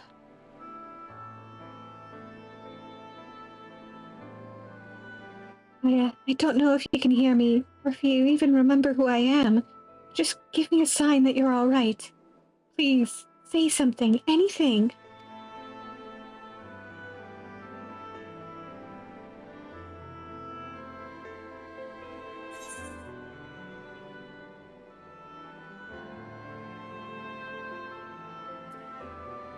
You've brought her back once before. You can do it again.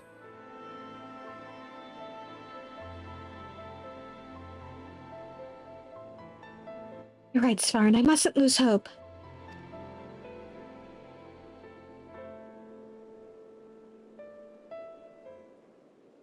Yeah, this seems like a good time for true love's kiss here. If anything's gonna do it. Wait, what's this? It's the necklace, but she said she left it back in the crystarium.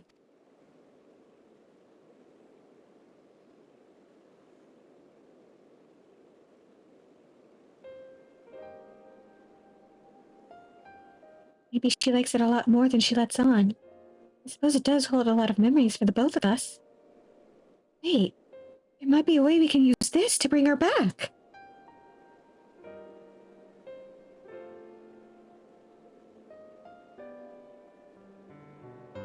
Try calling Gaia's name to help bring her back to her senses.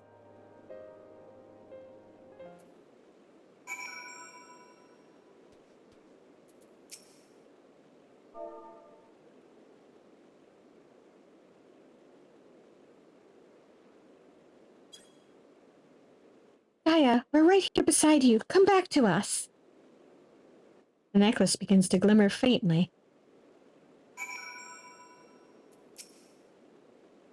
She can hear us. I know she can. Now all we can do is pray that she'll return.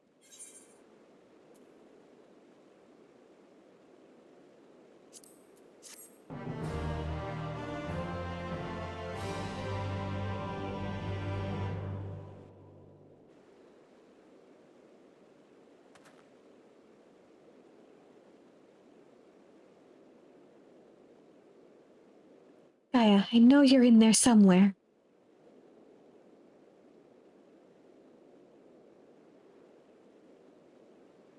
If you're lost, I'll find a way to reach you. I swear it.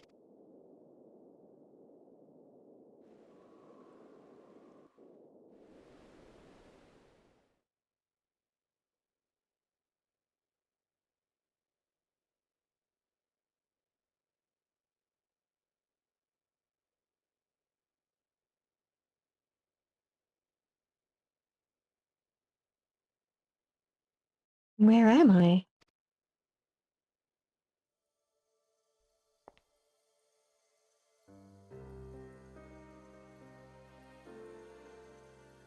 Neutron. Finally free of you, it seems. Ah, dearest Gaia, that fate should part us once more. Still, this is what you wanted. There's no need to be quite so upset. What do you mean? You've been released from Eden, free to be reborn. Perhaps one day, fate will bring us together again, in another life. After all, you've already found me once, in spite of everything. I might even be the one to find you.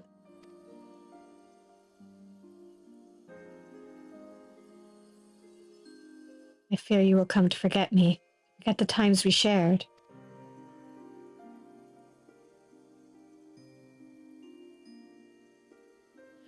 Perhaps. After all, memories are such fragile things. That's why I'm planning to keep a diary. Even after I'm gone, my memories will live on.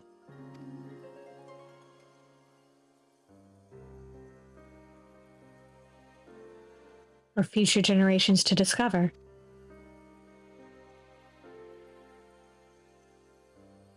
Yes, they'll read the tale of the girl bound by duty and of her loyal protector arrived in her hour of need.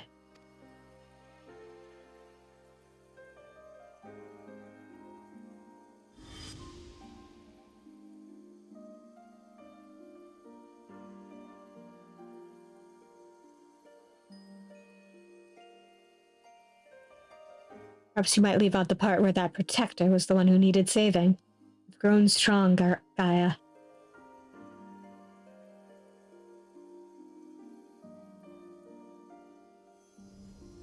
If I'd found you sooner, then maybe...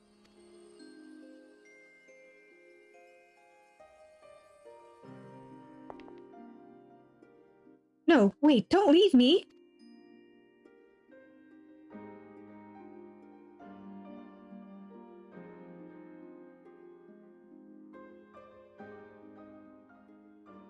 Until we meet again, Artemis.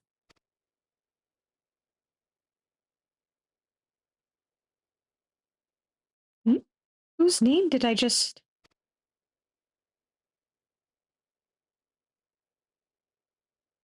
Well, never mind that for now. I need to get out of here. Wherever here is.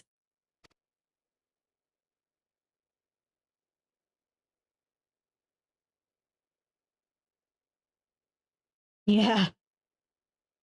Feel as though there's somewhere I'm supposed to be, but I can't for the life of me remember where.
What's this?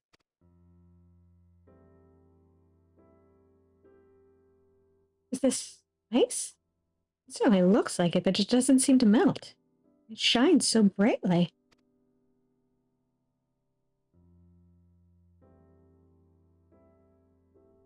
I've seen this before.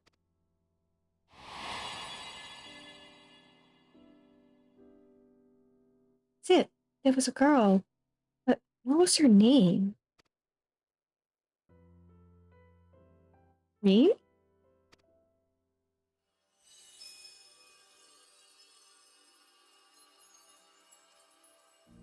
Gaia! Reen! I can hear you! Can't find my way out of here. Hold on, I'm coming for you.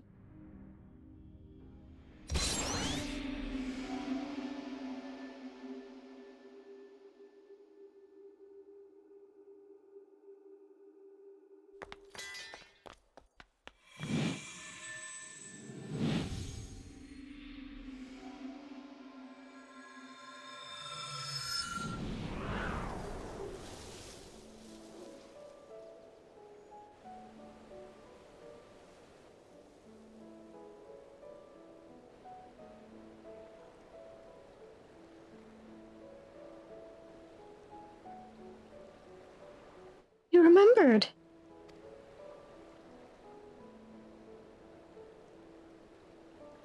I can never forget you, try as I might.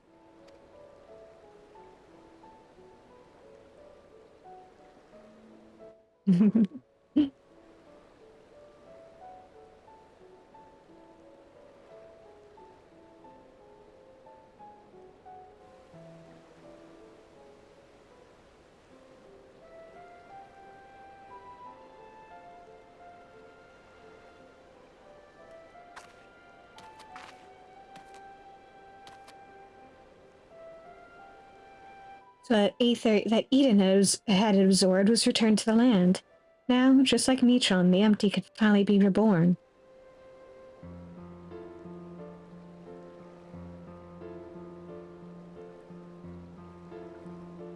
Well, it can hardly be called the empty now. It's a utopia.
Still can't believe this is happening. The dream come true.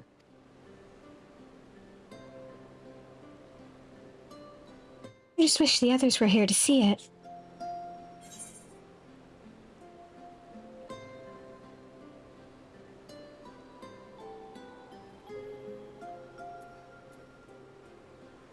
I'll be sure to tell them all about it.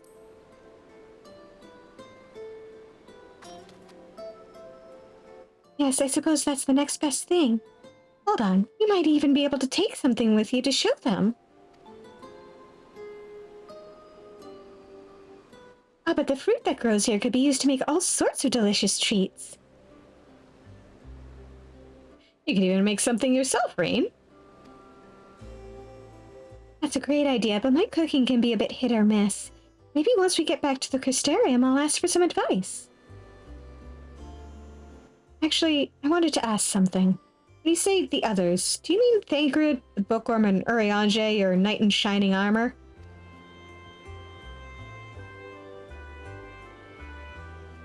No, it's the other way around. Oh, is it? Seems my memory's even less reliable than it was before.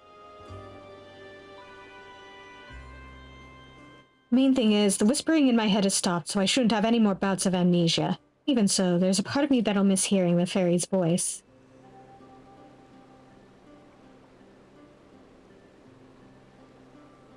know how you feel, Gaia. Anyway, we've all been through rather a lot, so why don't we head back to civilization for some much-needed rest?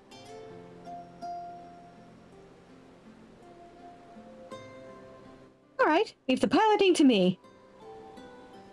Actually, I was gonna suggest I pilot things so that you two could rest.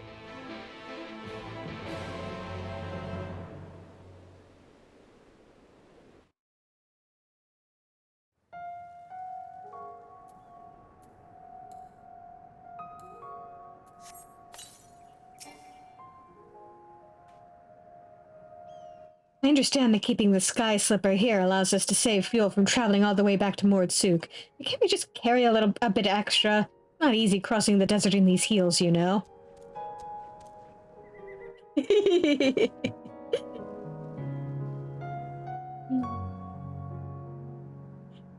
Yes, if you could pilot for us, that would solve all our problems. I seem to remember you weren't too enthused when I suggested buying some nice, sensible walking boots. Come to think of it, maybe we should rest here for a while. You must be tired after all that piloting. I'm fine. Besides, I had the two of you to keep me company. It was over before I knew it. Taking in the scenery with the wind in my hair really helped clear out the cobwebs, too. Perhaps I should see about getting my very own Sky Slipper. What? You can't just buy one? Even if you could, they'd cost a fortune. Oh, I'm sorry. That must be my Yulmoran upbringing speaking. I'll have you know, I'm almost as comfortable in more humble surroundings, like Mordsuk, for example. That reminds me, it's time we made our way there and told Yalfor all about, well, everything.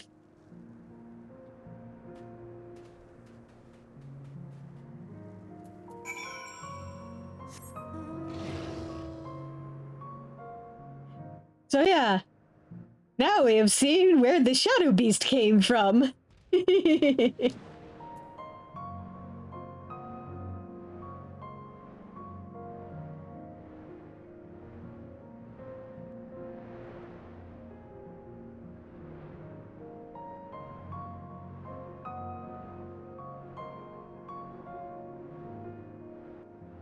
She's a very good Shadow Beast, isn't she?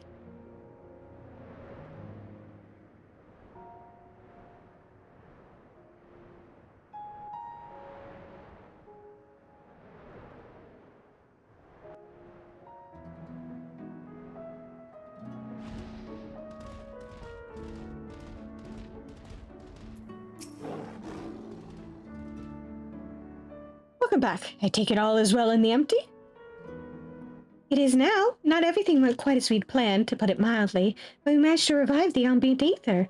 Now all we need to do is wait for the changes to become widespread. Truly? Wonderful, just wonderful. I shall share the tidings with our inner circle, and perhaps it is time more people knew of your expeditions as well. If only I could summon her just to give her a big old pat. Of course, we'll continue to monitor the situation, but I'm sure it won't be long before we can allow members of the citizenry to make their own forays into the empty.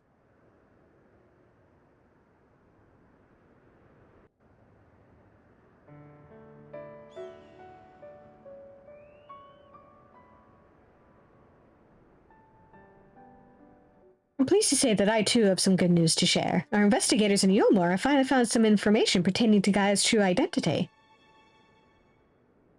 Really?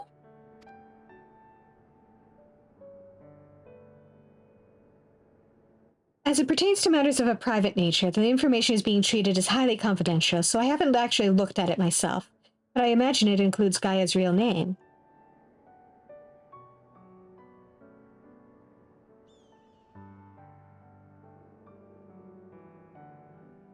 To be honest, I'd prefer not to know. But why?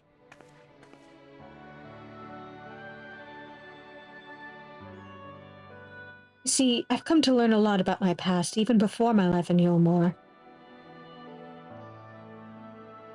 I know now that I'm the reincarnation of Logrief, and Ascian, and Mitron, the one who was transformed into Eden, was someone very special to me.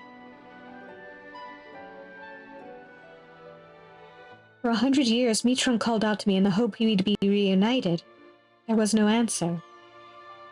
Even so, Mitron held on to those precious memories of our life together and stopped at nothing to make them a reality once more. I know now that Mitron wanted the same as us, wanted the world to be as it once was.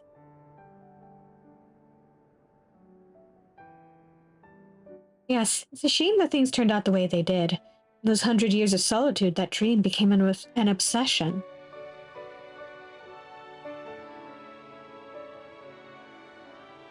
I would have likewise succumbed to the darkness within if it weren't for Rien and Svarin. Someone had also been there for Mitron. Who knows what might have happened?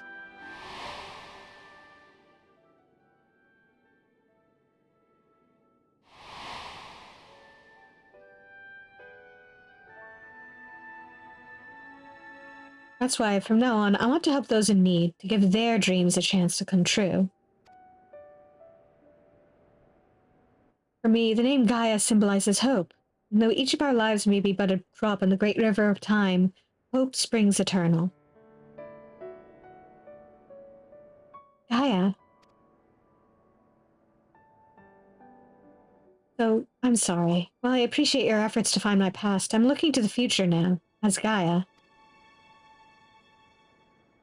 No need to apologize, Miss Gaia. As long as you're happy, then so are we. Right, I expect my colleagues will be keen to turn their attention to the empty. If you'll excuse me, I have expeditions to arrange. Till next time.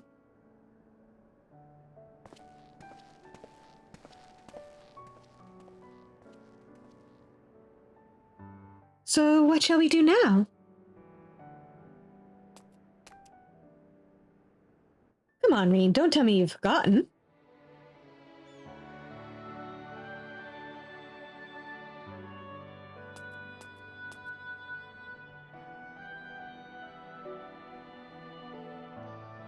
The Festival of the Crystarium, remember? And don't even think about leaving me out. I wouldn't miss it for the world.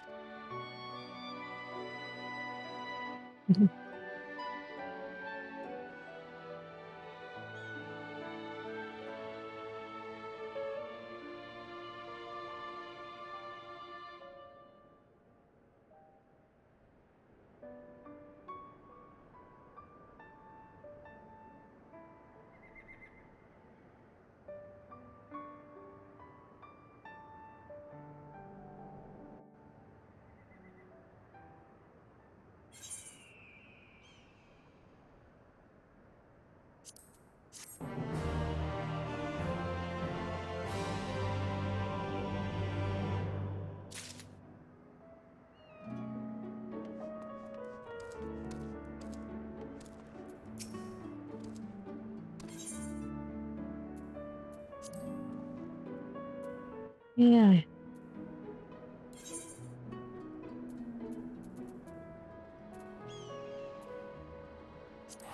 Let's hop back to the Crystarium real quick.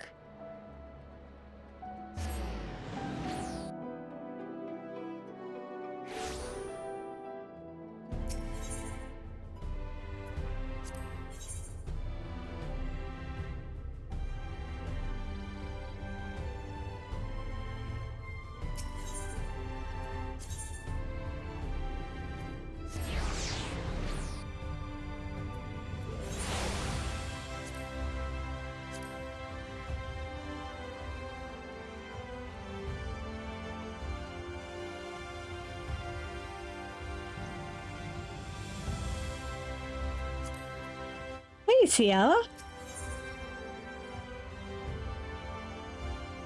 Cyella appears surprised, though not displeased, to see you.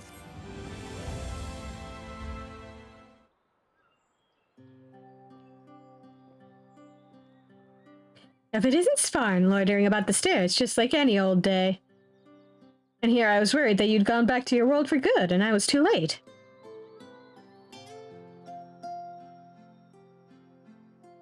It's just that I've been thinking about the crystals belonging to the Warriors of Light.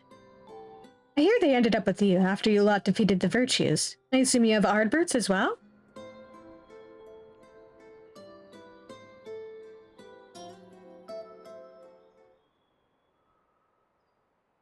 Indeed, that does seem appropriate. His bond with Seto is deep and enduring.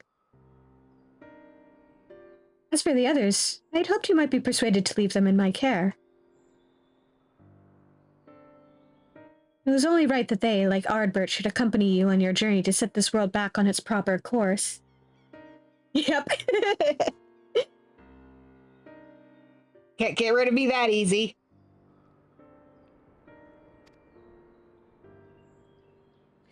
Yet you now have a home you must return to, while the first is theirs.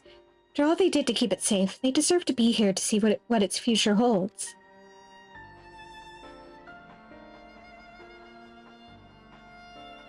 Oh, don't make that face. I know it's a big decision, but it needn't fall entirely to you. There are others here who care for the Warriors of Light as much as you do, aren't there?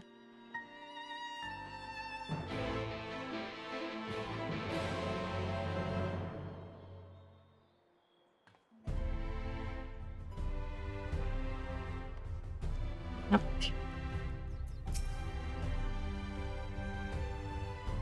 Gulp, gulp, gulp. Ah! Now that's some damn fine wine. How many should I order for you? I know you ain't much of a drinker, so... 7? Yeah, sounds about right to me.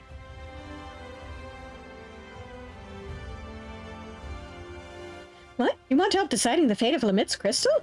And the others too? Does this place have any bigger takers? Well, if you insist, Ulrich owes me drinks. Plural, so we'll make sure he joins us. Maybe find Granson while I'm at it. You go on and wait with Sarah Container. Order around while I'm out, you hear?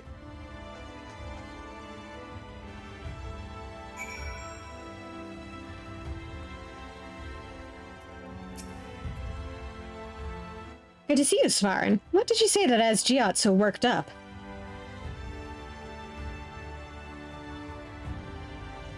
The crystals, eh? It does sound like a conversation worth getting everyone together for. Did Louis really promise to pay for Giot's drinks? That's a disaster in the making. Not just hers, rather for a lot of us. Might be that the lad yet has a few things to learn about coin and the scarcity thereof. No, I'll not turn down his generosity. Come to the barkeep will be needing food and ale for the table. Fine, but please try to exercise some restraint. I'll not carry you back to the room again.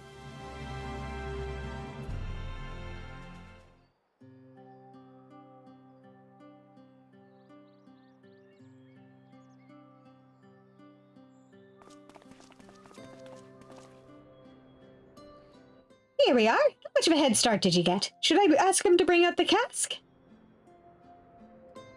I reckon we should hear Svarin out first.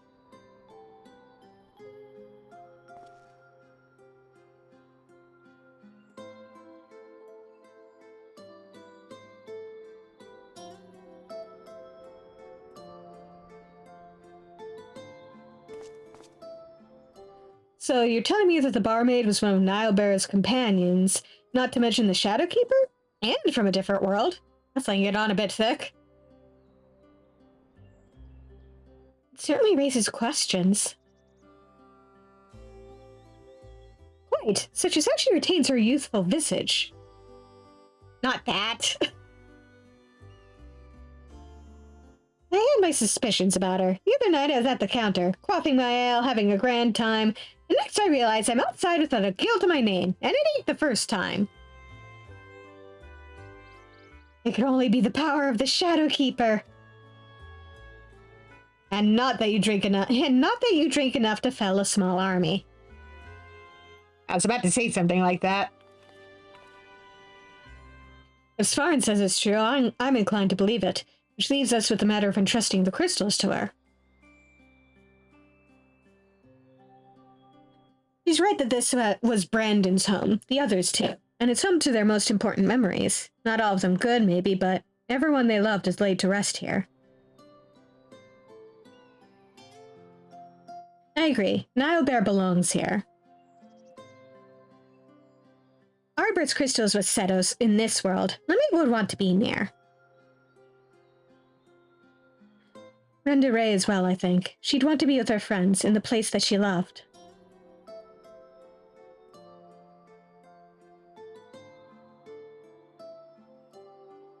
It seems we all agree. Toast, then, to the Warriors of Light.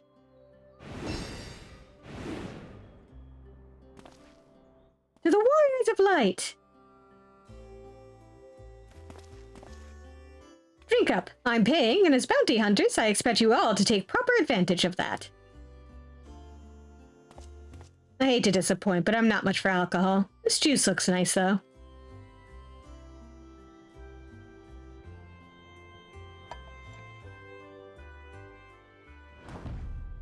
That's not...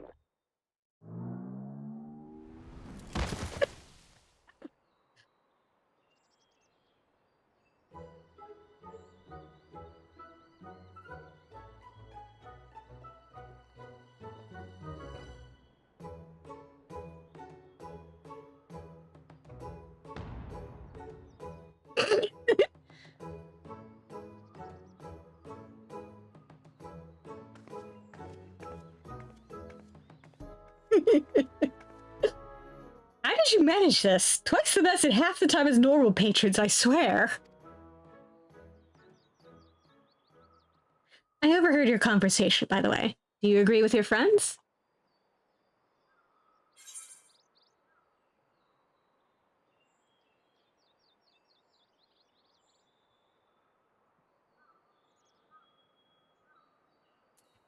These crystals are yours. Storykeeper.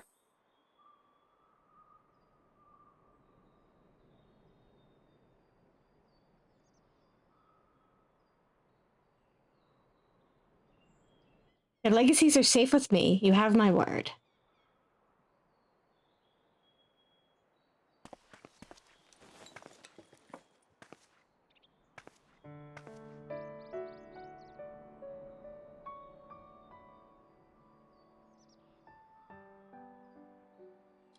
Thank you.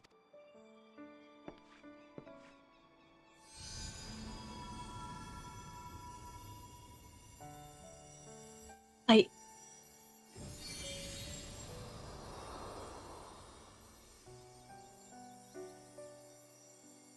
can feel them. Their memories.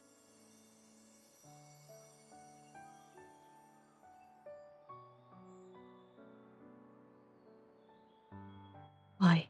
Why, damn it?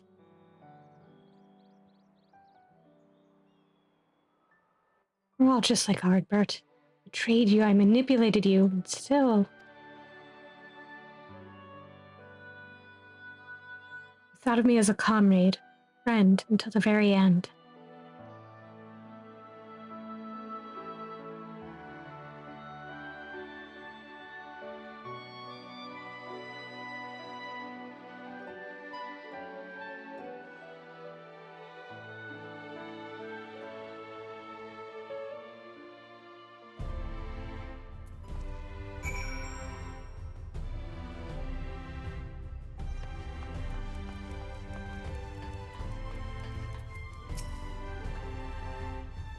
We finally managed to clean up after you lot, for the most part. Perhaps next time we should set down a tarpaulin. Nevertheless, I'm grateful to you for entrusting these to me, and as long as I live, I will never stop sharing the true tale of the Warriors of Light with my friends.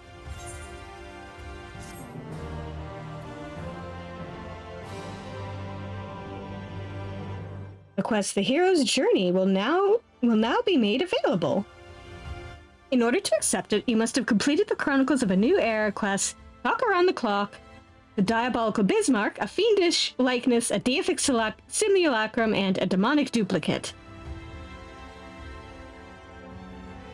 Fucker. I gotta actually finish this!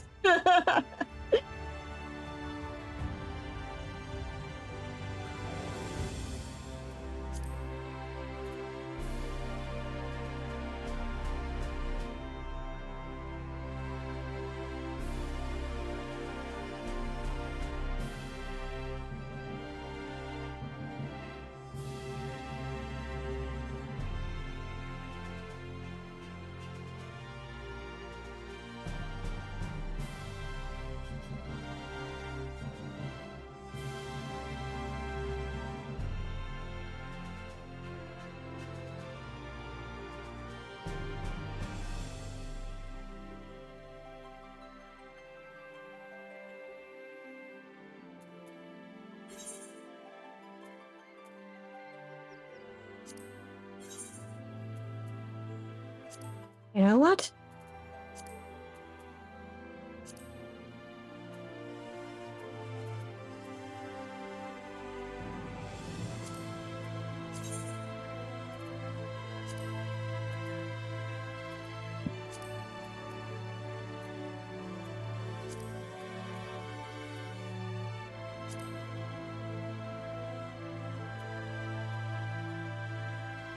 I'm gonna try and solo this.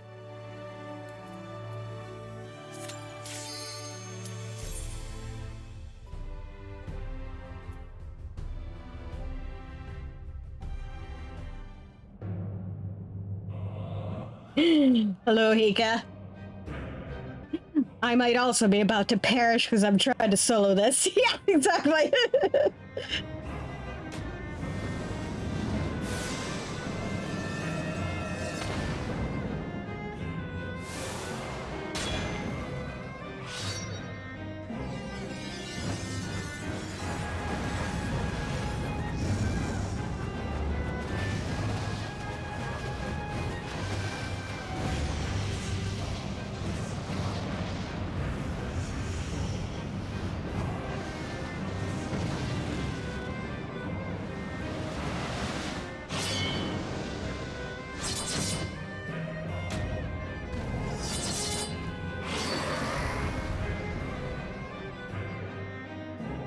At least it should be a fun fight.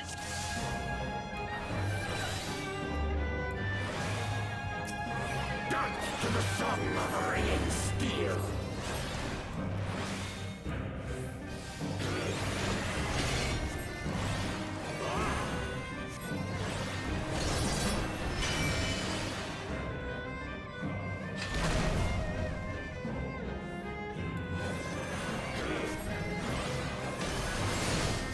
Ouch. Furious as a blaze.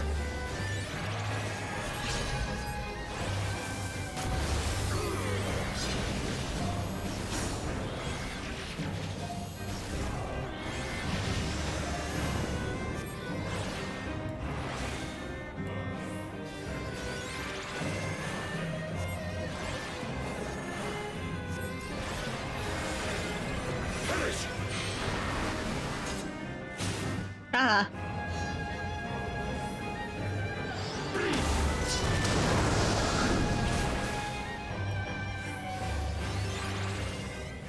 Wilt thou yield?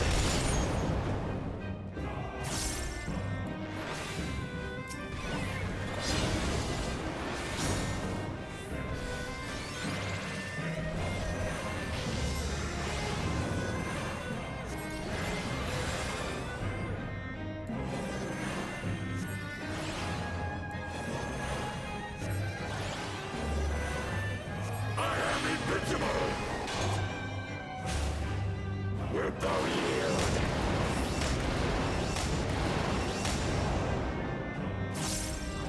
For before me!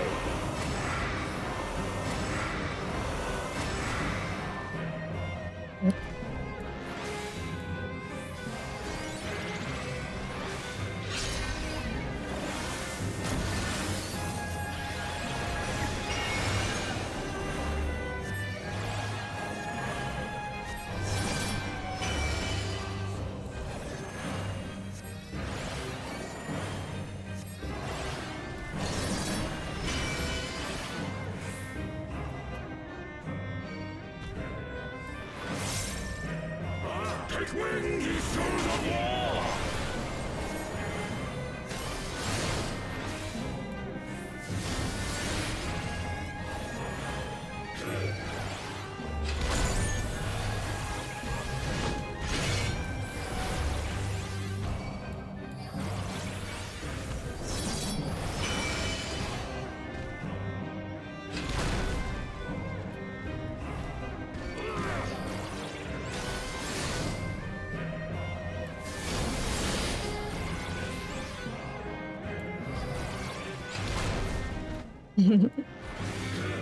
Oh yeah, we did do that too.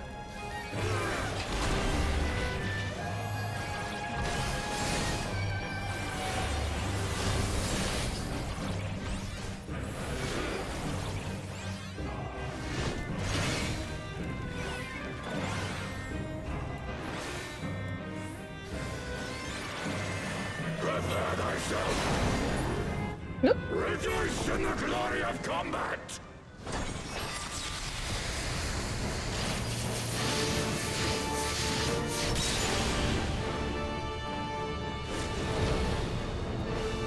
Unyielding of the earth! nice.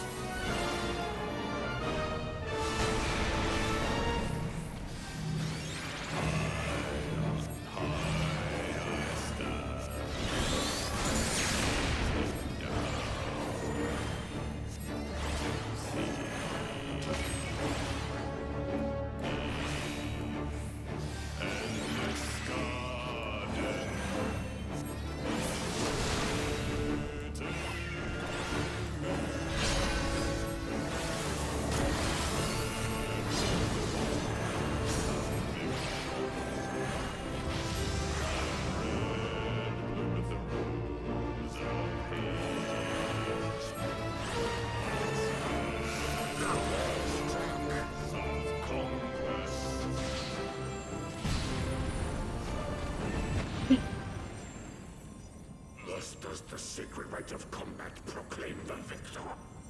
I lay my blades at thy feet, child of man.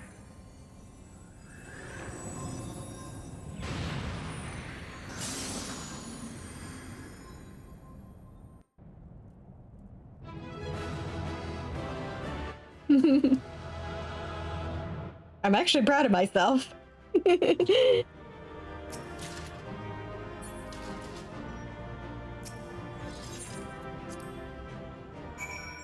And apparently that took under 5 minutes to complete.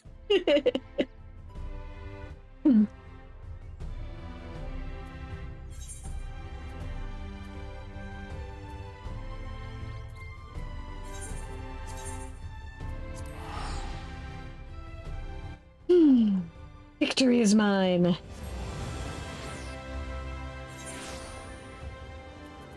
I could maybe get away with soloing some of the other things I have outstanding. Like Shiva.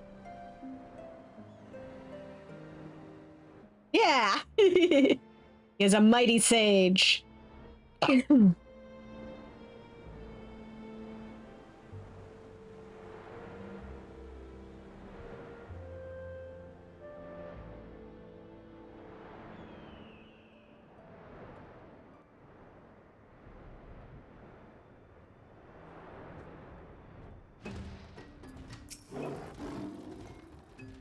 Click, click. Once more you have slain our ravening god. Your tribe must think you a great hunter indeed. Something like that. Even the one mind must begin to appreciate the folly of their wasteful summonings. But tell us, great hunter, how were you able to pass the seal? Did it simply melt away at the approach of your indomitable presence? A gemstone of fire and earth? There is something, a memory we have from the Overmind before we were cast out, a memory of the burning eye of Ravana. The Overmind has recollections of legend 100 generations old. We remember the tale of our god as he once was, as an all-devouring beast whose eye was torn from him by an invading tribe. The Nath have sought to recover this lost relic for centuries, that it might be rejoined with Ravana reborn.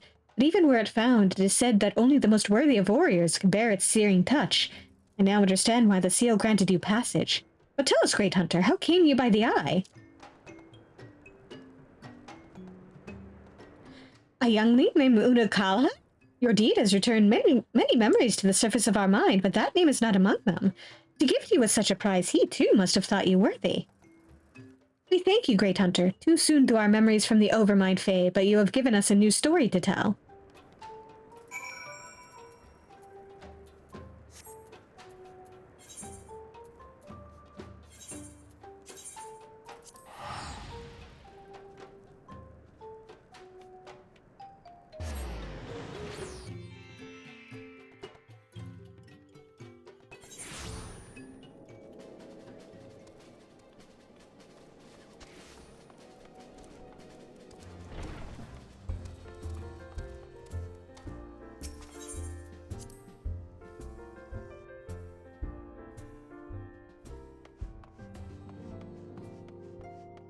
While I'm here, hey Graha. I suppose we ought to take stock of the situation. By forestalling the 8th Umbral Calamity, we have unwritten history. The future now lies beyond my ken. None can say what awaits, but so long as we stand together, I doubt not but that we can overcome all trials. We have always done so, have we not? Let's ask him how he's doing. Do you mean since I reawakened in this body? The hunger being par for the course, I have no complaints. All appears to be well. Though my memories straddle the lives I have lived, there are no contradicting fragments which cause me confusion. Yet by the same token, 'tis a strange feeling to be possessed of my young body again. Even accounting for the crystallization, I do not recall ever being so light and spry. As for my soul, your soul assures me it is similar to yours, Svarn. That is to say, it is somewhat denser than others, but otherwise normal. On the face of it, it appears to make sense, but I couldn't help but consider the differences between your circumstance and mine. You, of course, merged with Ardbert, and as similar as your souls may have been, the fact is you were different people. Thus did your soul gain in density. How you were able to merge is another matter. Given what we know of the soul, that you possess distinct memories should have rendered the process more complicated. Though I but theorize, perhaps your strong and shared desire to do so made it possible. In contrast, I simply merged with myself. Whatever additional experiences the older me may have had, my fundamental existence remained unchanged. Mind you, that's not to say that I hadn't improved, far from it. At any rate, when our souls combined, it shouldn't have been a process of augmentation, but rather, shall we say, attunement. It seems somewhat strange that my soul has become denser. Or could this be the result of having undergone another rejoining? If so, it would serve as proof of a future that many fought and died to prevent. Lest we forget, my friend. Lest we forget. Let's show him the wind-up, Miss Tal.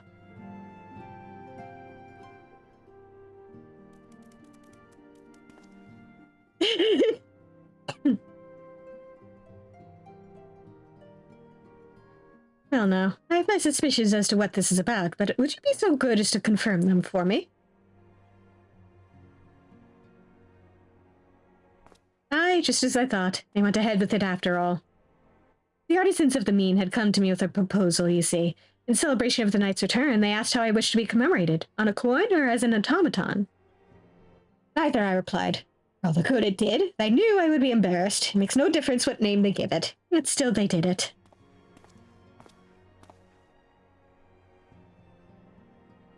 A right stubborn lot they are, as befits the people of the Crystarium. They shall be just fine without me, and Lena may rest assured I do not worry for them. Nevertheless, I shall never cease to pray for their happiness. No longer am I a leader of a nation. Whatever power and influence I may have wielded, I left behind as surely as I left my body.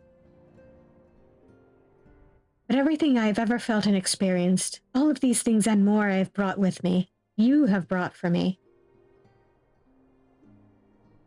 And I shall carry them close to my heart always, unto the end of my days.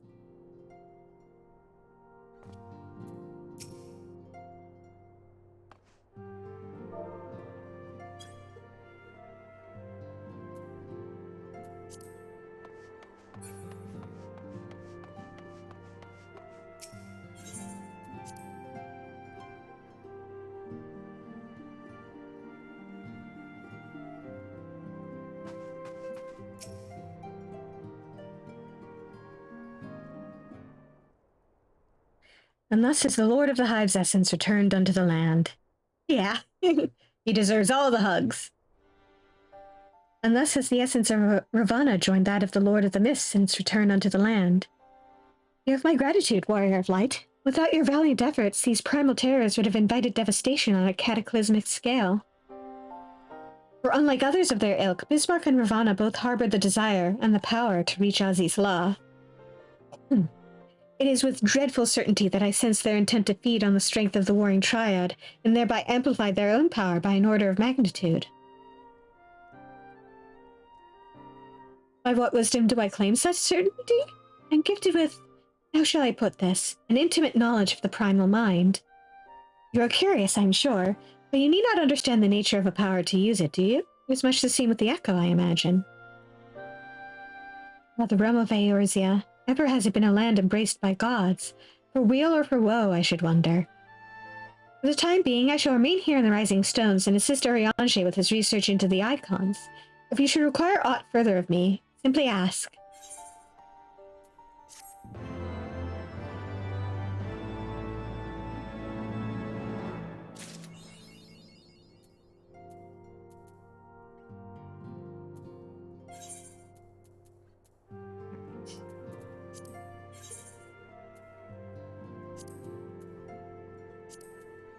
Let's go.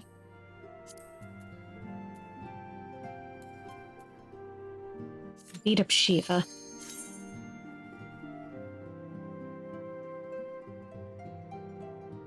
I've attempted it before and failed, so.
And that was finished in 1 minute 49 seconds.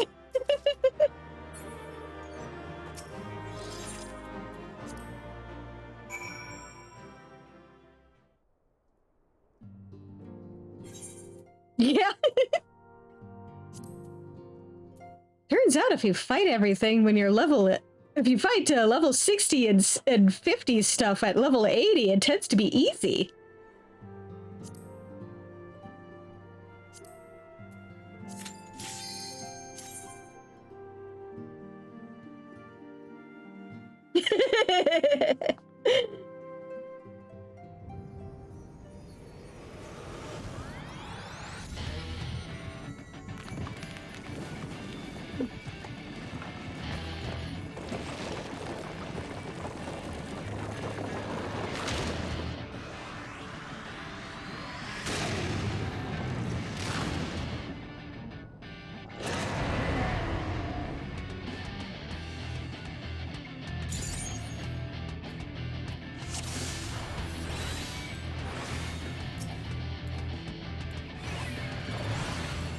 Part of me is like, well, what if I did the binding coils solo at level 80 and I'm like, ugh.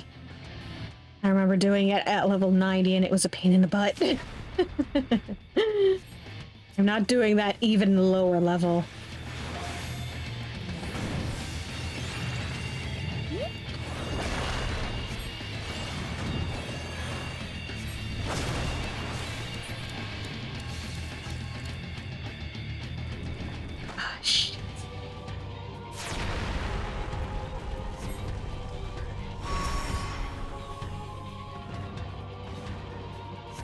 I just realized I can't do this solo.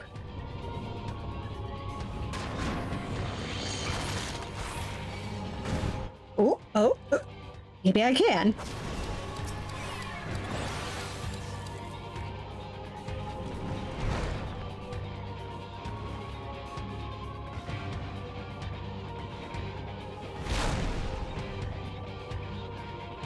Maybe I have the health to do it.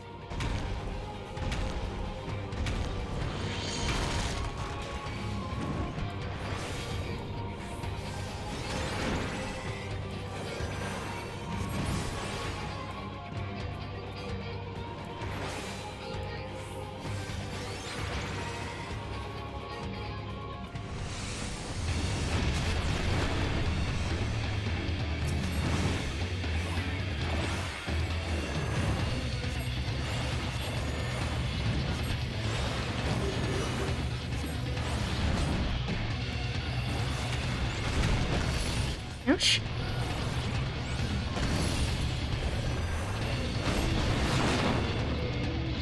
Oh, jeez. Okay.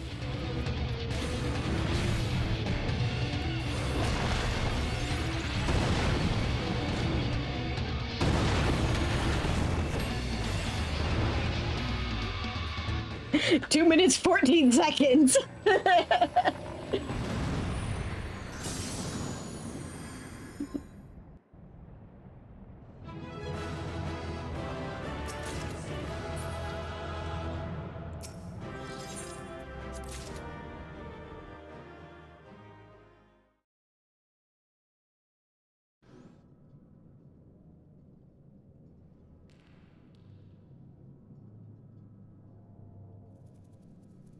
Titan displayed a most satisfying degree of destructive power. The intensifying effects of the ritual foci are undeniable.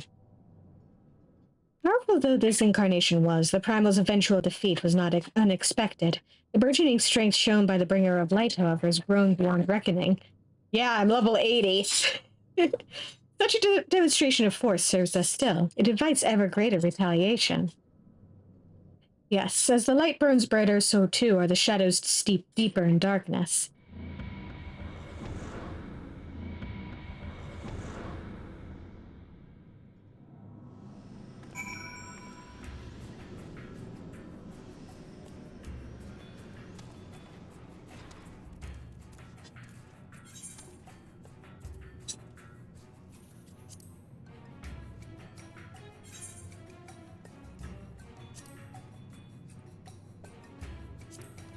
All right, let's see if we can beat up Ultima.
I am just tearing through him.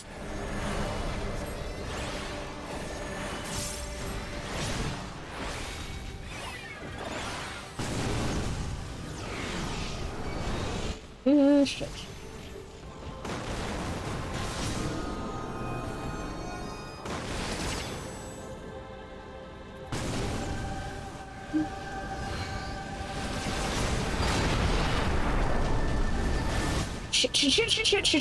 Shit.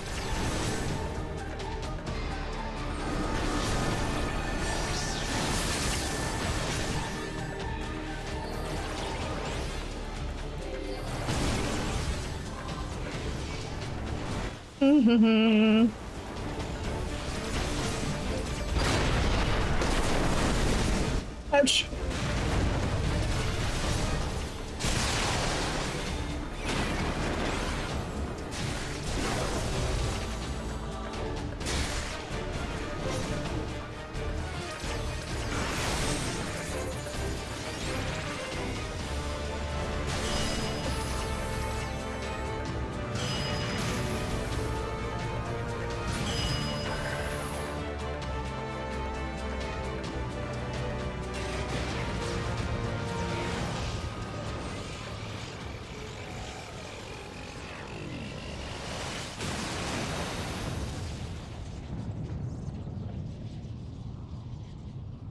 Ironically, I think I spent more time doing the mechanics than actually attacking.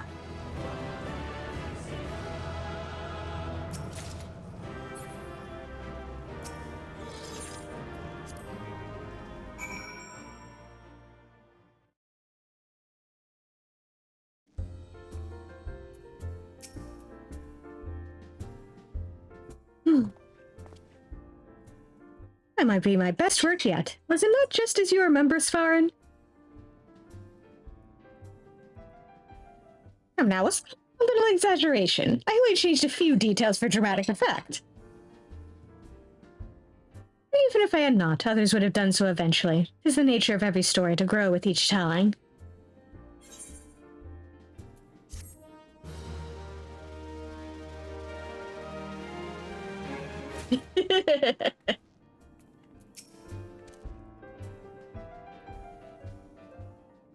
If you defeat Ultima, you become Ultima. Ever since I first set foot in these lands, I've been haunted by a song. It foretold the coming of the Seventh Umbral Era and of those who would deliver us from doom. Ne'er till land consumed sun can see bare moons, heavens spew crimson flame, hell's seep black dunes. Stray seeds quicken in ashes grey embrace, valiant blades forged under the 12's good grace. The words of the prophetess Messiah Thousand-Eyes, as writ in her divine chronicles. Crimson flames of Dalamud heralded the end of an era. And the valiant blades that were the warriors of light brought us hope in our darkest hour.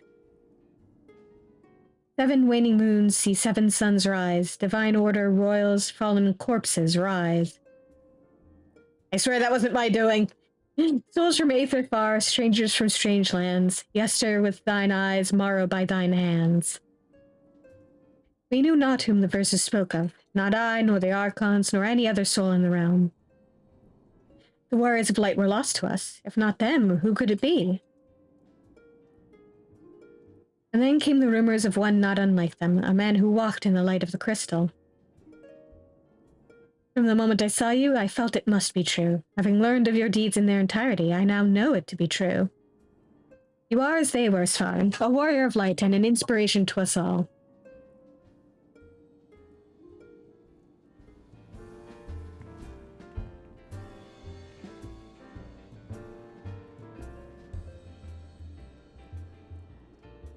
Yeah, exactly. It wasn't me, I swear.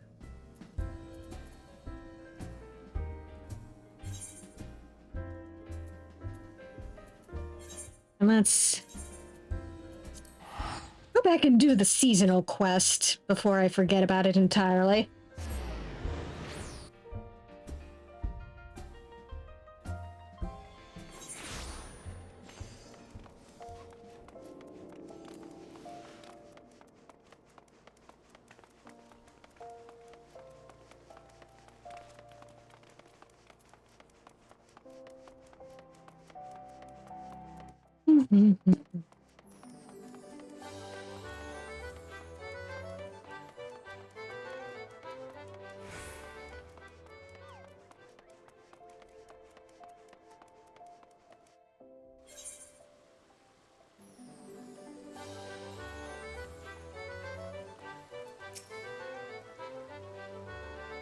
You've arrived. Ere I begin with explanations, I think it best to let you first experience this year's main attraction.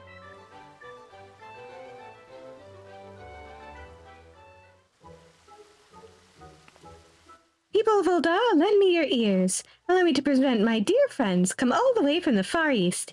These are the Globetrotter Otters, this year's ambassadors to the Gold Saucer. We bid you join us for the ongoing Make It Rain campaign, where merriment abounds and dreams are made manifest with mounds of MGP. Whether you wish to play the cactpot, race chocobos, or try your hand at mahjong, there is fun for one and all at the Manderville Gold Saucer.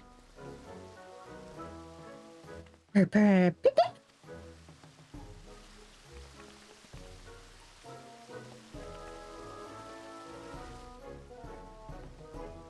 Globetrotter Otters, she said. Not seen their like before, but now I feel as though I've been missing out my whole life. If we go to the Gold Saucer, we may encounter more of those furry little gentlemen. I suppose it has been a while since my last visit.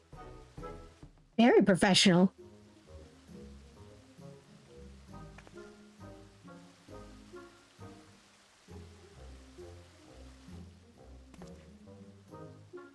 The RE performer there is Mistress Ajisai. She and her otter companions hail from the Far Eastern nation of Naisha. I'm told Lord Manderville owed her people a great debt. 'Twas he who invited her troop to lead our campaign this year. An apt choice, for they dazzle and delight passers-by with their performances. While promotional efforts here at the Gold Court are all well and good, we haven't had the hands to cover as much ground as we initially envisioned. As such, I thought it prudent to seek out a trustworthy adventurer who could guide one of the otters around town.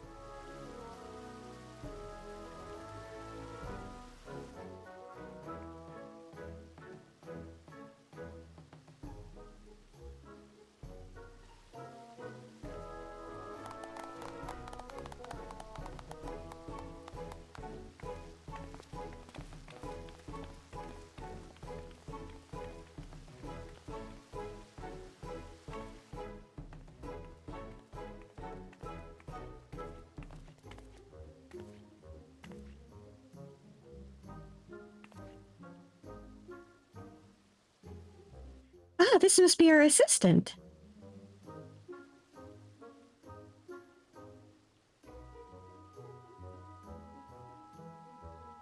We are most delighted to meet you, Svarin. I am Ajisai, and this here is my friend Ususuke. Isn't this great, Ususuke? Svarin here is taking you to roam the city. Purr. Pip, pip, pip.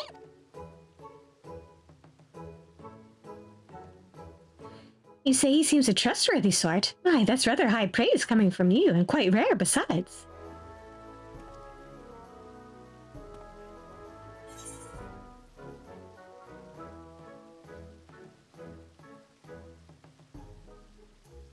I'm sorry, say that again? I was distracted by the adorable otter.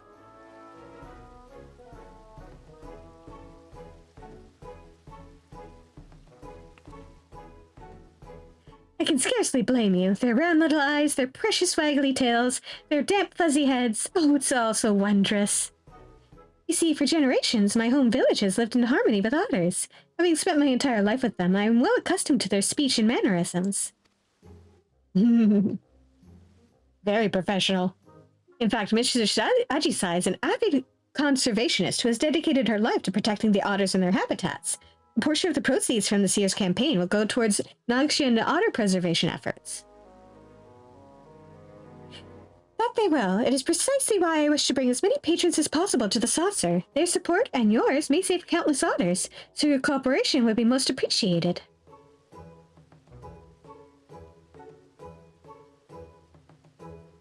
For promotional purposes, we have prepared you a uniform and a special backpack, not unlike the ones Mistress Ajisai and I are wearing. When you are ready, just say the word, and I shall present you with the raiments you require.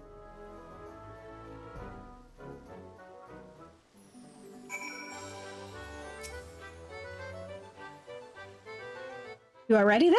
Excellent. Once you have donned your uniform and backpack, pray accompany Master Usosuke as he makes his rounds of the Steps of Thal. Usosuke is possessed of a keen instinct for locating crowds.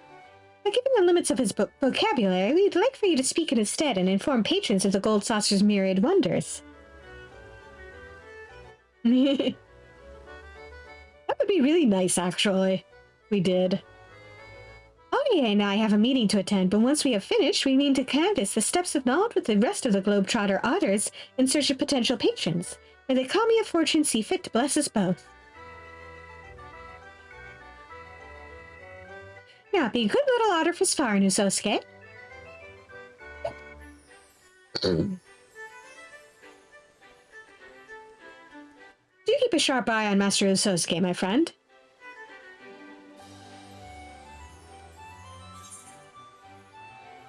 Transformation. Certain duties require you to transform into creatures or other people, restricting available actions. These transformations only last a limited time, indicated by the Transfiguration status effect.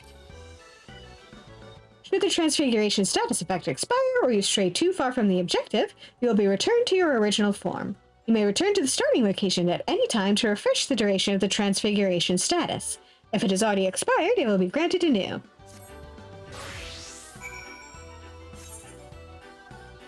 Oh my god, look at me!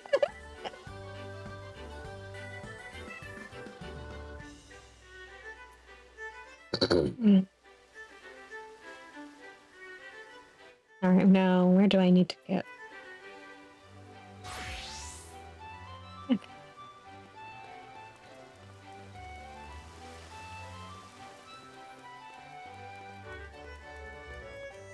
Ooh.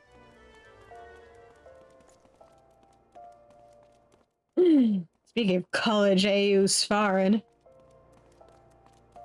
I've been playing a lot of The Sims 4.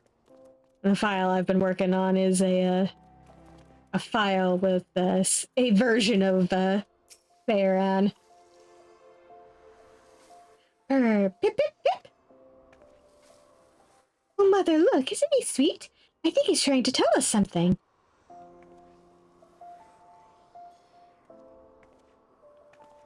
I see, so they're having a festival at the Gold Saucer. Will there be more adorable animals like him wandering about?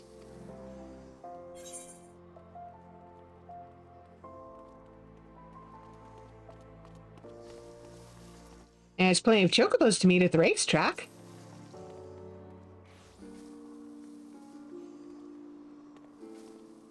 That sounds like a dream come true. I'd love to see it all for myself. Can we go to the saucer? Go to the Gold Saucer, Mother dearest, can we? We'll need to consult your father about it. He did recently bring up the subject of taking more family outings, though, so I doubt he'll refuse. Nope, he hasn't reaped his family. So that sure was an interesting run-in.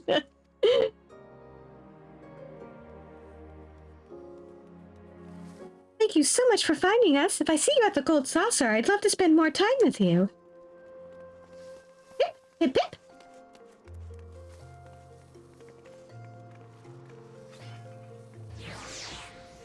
Pip, pip. Usosuke skitters off in search of prospective patrons. Follow him to help spread word of the Make It Rain campaign.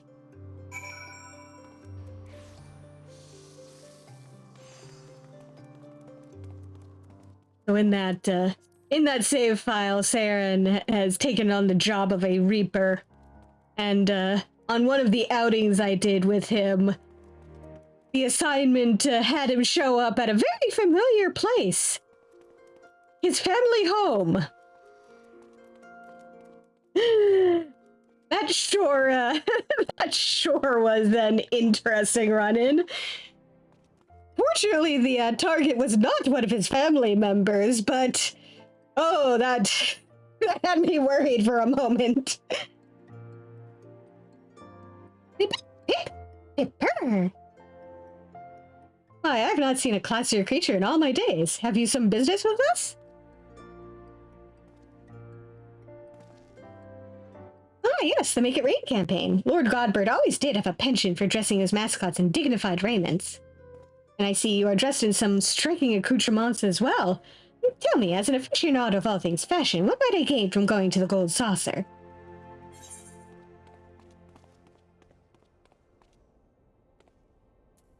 Oh, you'll love Mastro's fashion report. Is that right? I normally have no interest in gaudy amusement parks, but that sounds rather promising. Perhaps it's worth experiencing for myself. Thank you, my fuzzy little gent. You have given me a fresh new perspective on the saucer, and that tuxedo's absolutely flawless, I must say.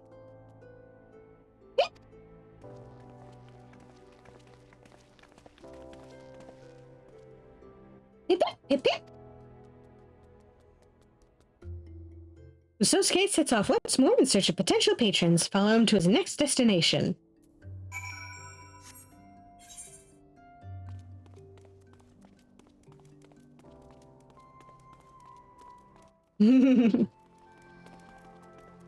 Exactly. Oh man, I can't sprint.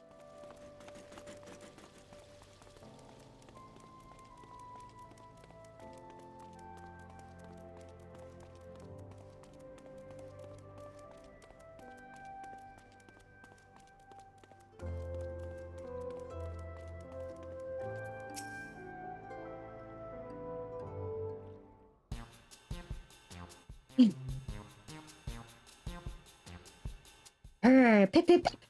Pip, pip.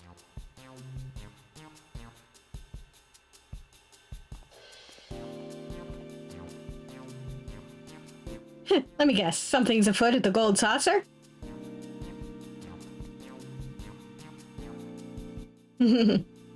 Aw, man. But what if I want to? Ah, so the Make It Rain campaign's returned, eh? I haven't been to the saucer in an age, but I really ought to change that. We owe much more to Lord Godbert, after all.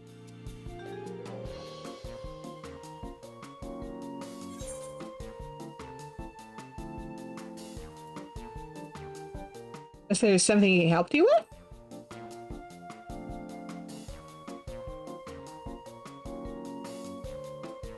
The three of us were all Amigan refugees, you see. The average old Don didn't take so kindly to us, and despite our best efforts, our job prospects were slim to none. But Godbert Manderville changed all that. Hired the three of us and more to help build his gold saucer.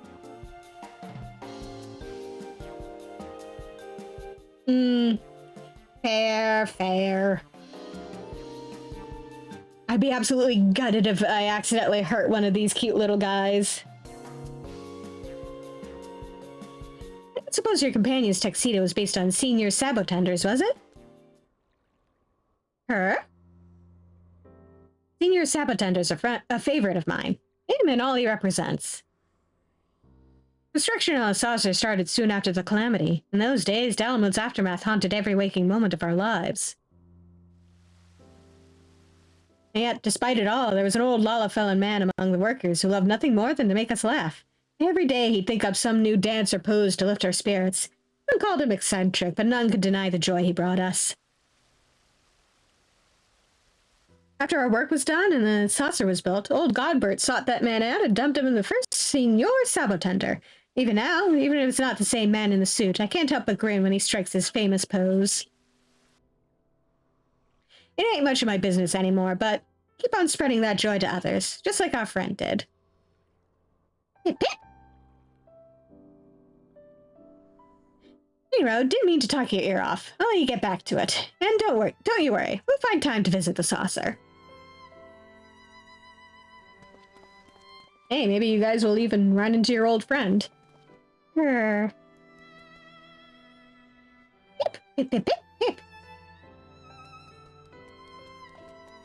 With his rounds complete, Usosuke strolls off in the direction of the Gold Court. It would be best to reconvene with him and report to Ajisai.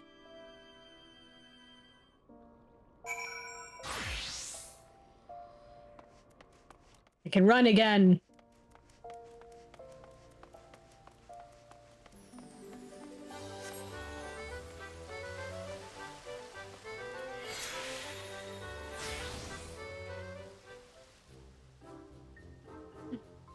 Welcome back, Svarn. I must extend my thanks to you once again for accompanying dear Ososuke. You ought to thank Svarn as...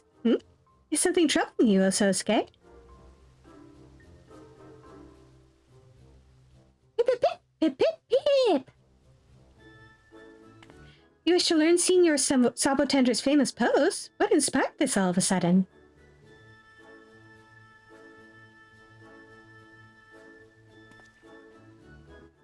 Did aught occur during your rounds? Well, actually...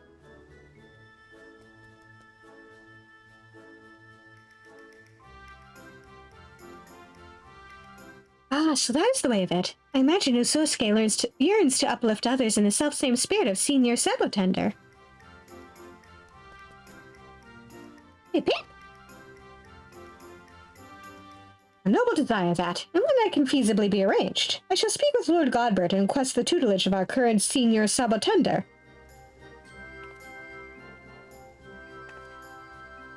Our patronages thrive thanks in part to his efforts, after all. Master Usosuke's continued endeavors will be a boon to guests and staff alike.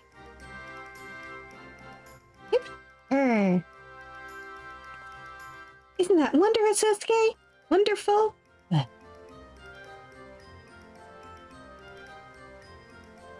I may never have made this discovery without your assistance, Svarn. I am in your debt. Pip pip!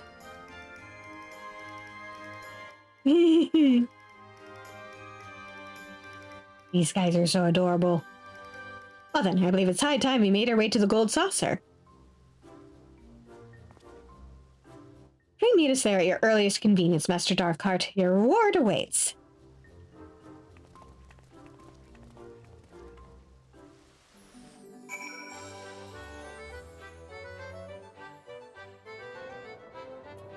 Okay.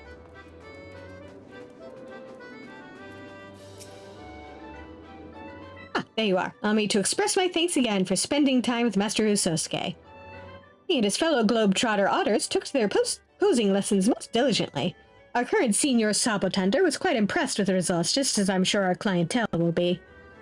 What's more, I am pleased to report that this year's promotional campaign is proving incredibly profitable.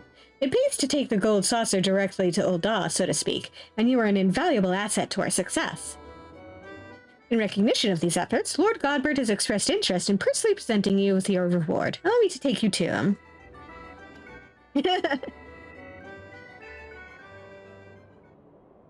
They're gonna kill us all with all this cuteness.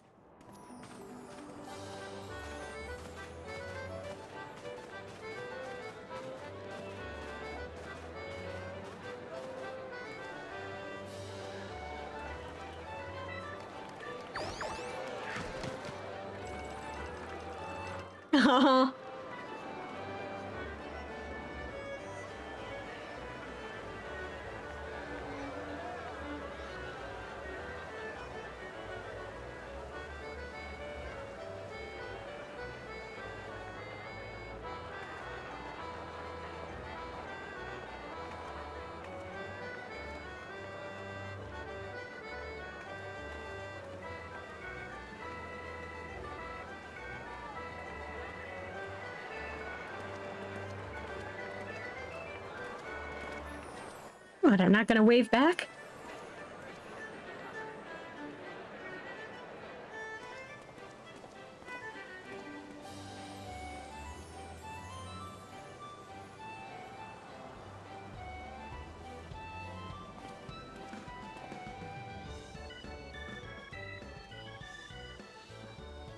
Spartan, welcome, my friend, to the Gold Saucer. Ollier tells me you have done us a great service promoting our campaign with aplomb. As you can see, the saucer is teeming with satisfied guests. And so, in the spirit of innovation with which I pride my craft, it is my great prestige to bestow upon you my newest masterpiece. Behold!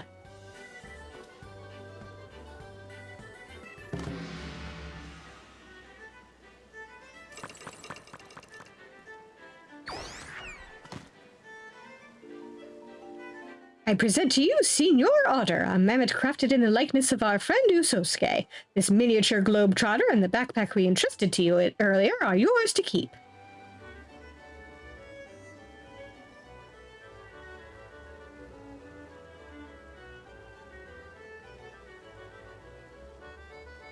As Ollier may have mentioned, I have pledged to invest a percentage of our profits into otter preservation efforts, and we are off to a most heartening start.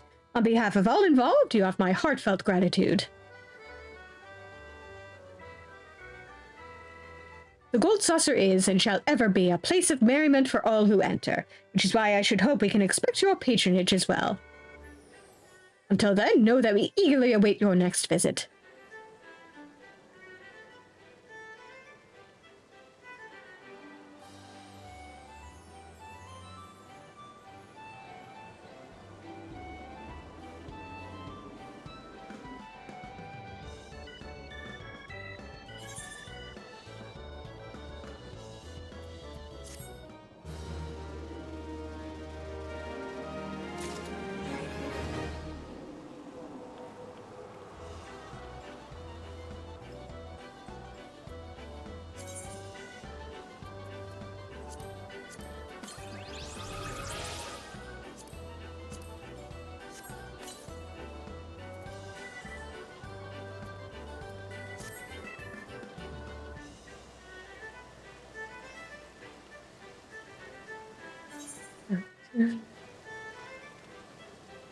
Wow, I can't believe I have so few quests lined up.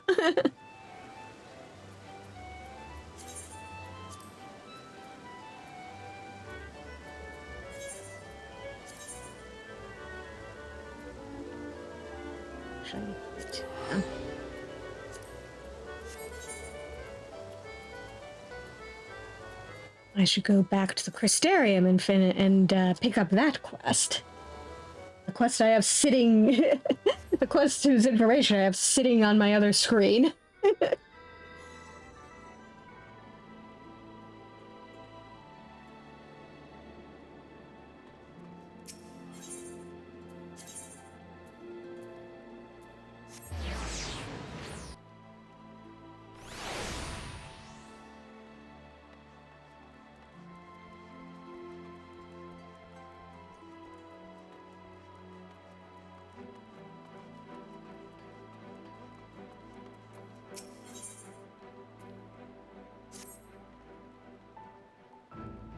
Seeing a lot of you together like that reminds me of the old days.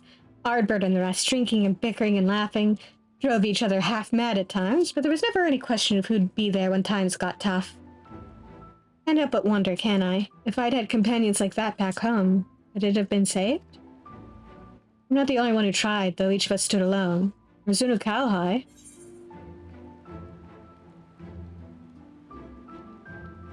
We've met. He was working with Elidibus at the time. Yes, he too was one would-be savior of the 13th, and was spared his fated demise by Ascian devices. We spoke once after the destruction of our world.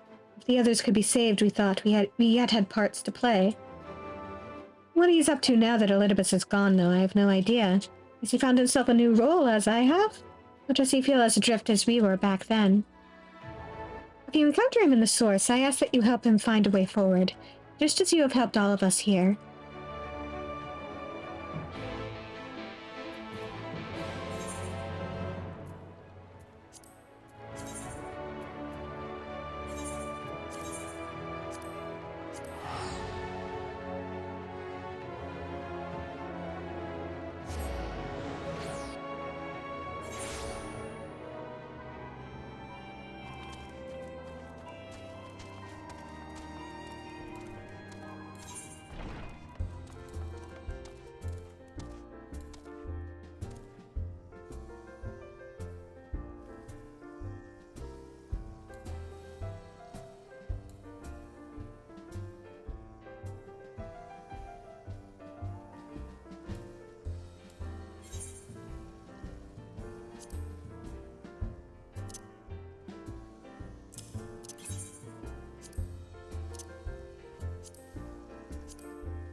Sort of awkwardly sitting over my stage implements.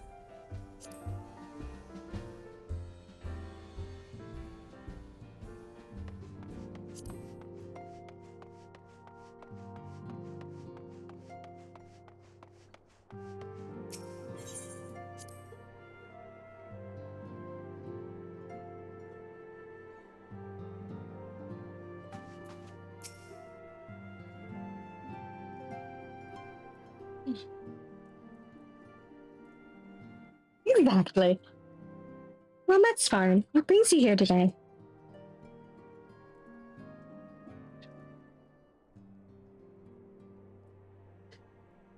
No, it's not showing up in the cutscene. Probably for the best. Ariange did apprise me of your travels in the first, and of what became of Elidibus at long last. I was not aware that you were working with Silva. I consider her a comrade of sorts, though our time together was short. Looking upon the twisted remains of the world you tried to save creates a bond that few can understand. At that time, we spoke of what we could hope to achieve with our newfound immortality, and of our regrets. Though I then believed what had happened to be the natural result of my age and inexperience, I now think this was merely the least painful explanation I could offer myself.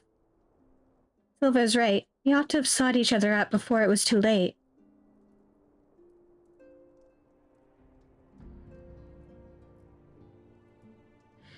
I will not make the same mistake again. With the warring triad gone, I am indeed in need of new purpose, but to seek it alone is folly. I should like to speak with Silva, assuming such a thing is possible. As I mentioned, she understands how I feel more than any other.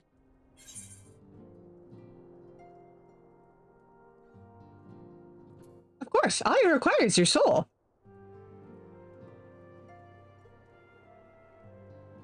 You speak of the spirit vessel, correct? The means by which the Scions return to the Source. If I understand the principles at work correctly, then it was a near miracle that you succeeded in bringing them back without killing them. If Elidibus is to be believed, however, my current state makes me something of an exception in matters of life and death. In which case, there's naught to be lost from making the attempt. Please, say you'll help.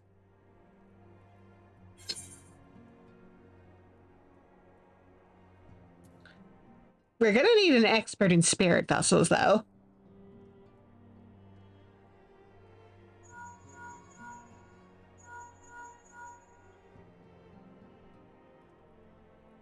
Listen, I never could get the hang of menacing.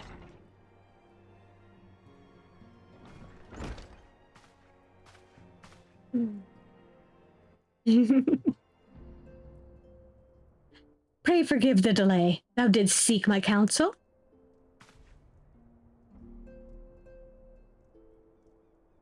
Aye, the gifts granted young Unukalhai by Hydaelyn and the Ascians may prove a boon in easing the transition. However, I know not to what extent, nor what might befall thy spirit should it be lost betwixt worlds. Nevertheless, I know that this is my path forward. Please, Ariange. Very well, if thou believest that thou shalt find new purpose in the first, I will do all in my power to see thee safely there. It shall be but a few moments. Mayhap a worthy tome might keep thee occupied whilst I perform the necessary magics?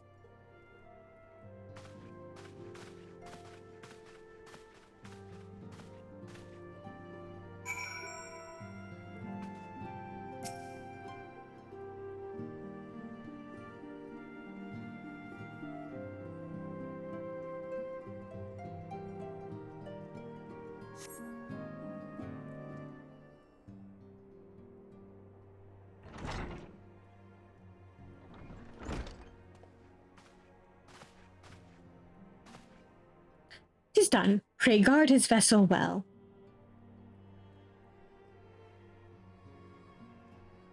Urukalhai is as I and the other scions were on the first, a soul with form, yet no true body. Thus 'twas a simple matter to transfer him to the vessel using the selfsame process as before. To withdraw his essence once across the rift ought to prove similarly straightforward.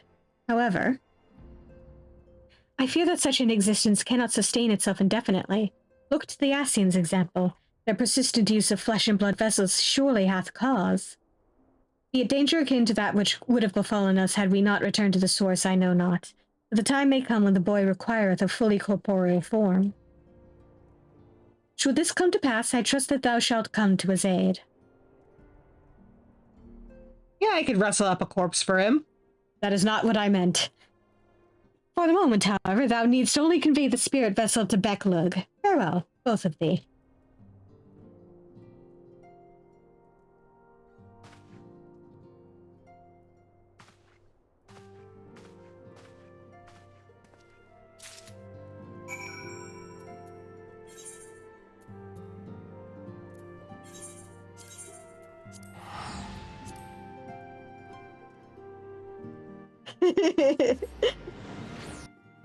Unfortunately not.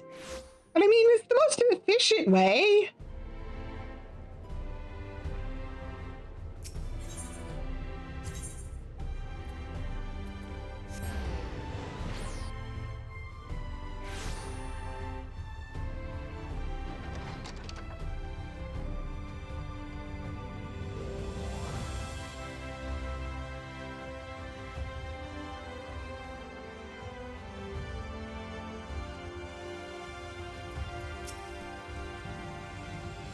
Back again, are you? I'm flattered that you've grown so fond of Norvent. Or I would be, but you have that expression you lot always wear when you're about to ask me for something. So picky indeed.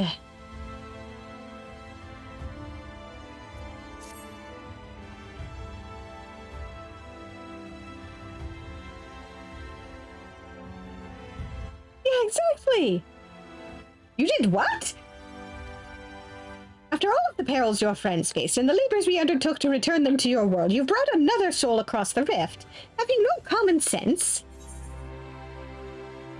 Nope.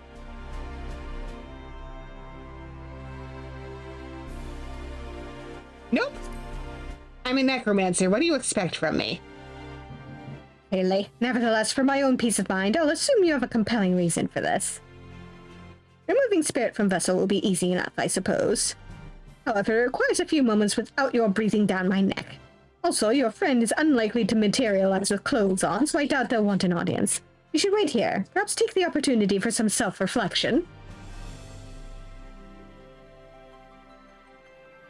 Oh, very well. At least I tried. We'll find you at the Wandering Stairs directly, then.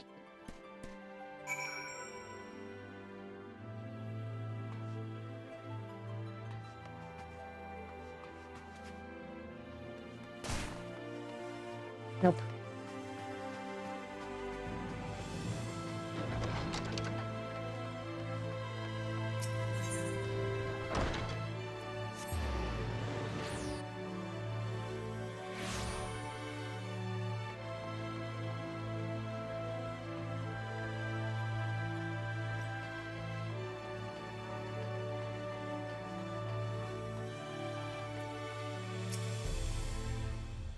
You want me to speak with someone?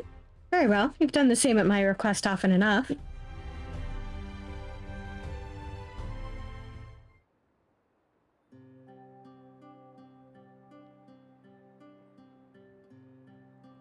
How long are we meant to wait for this friend of yours? You do have work to do, you know.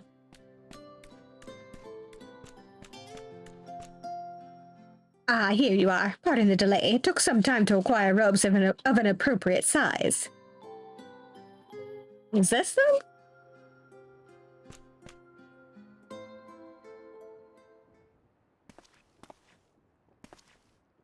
There we go.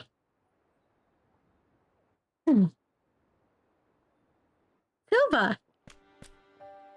What? Mukai?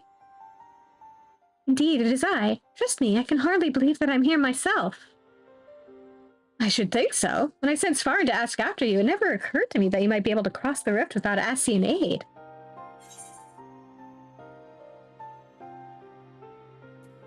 No mysterious mask?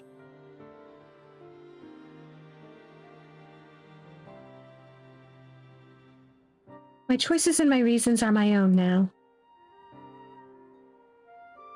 If I am to have faith in them, in myself, I cannot hide who I am. Yeah, fair. Speaking of which, Kalhai was kind enough to fill me in, unlike some, and I was interested to hear of an erstwhile hero of the 13th, serving libations at the Wandering Stairs. But that this hero should be you surpasses the scope of even my considerable imaginings.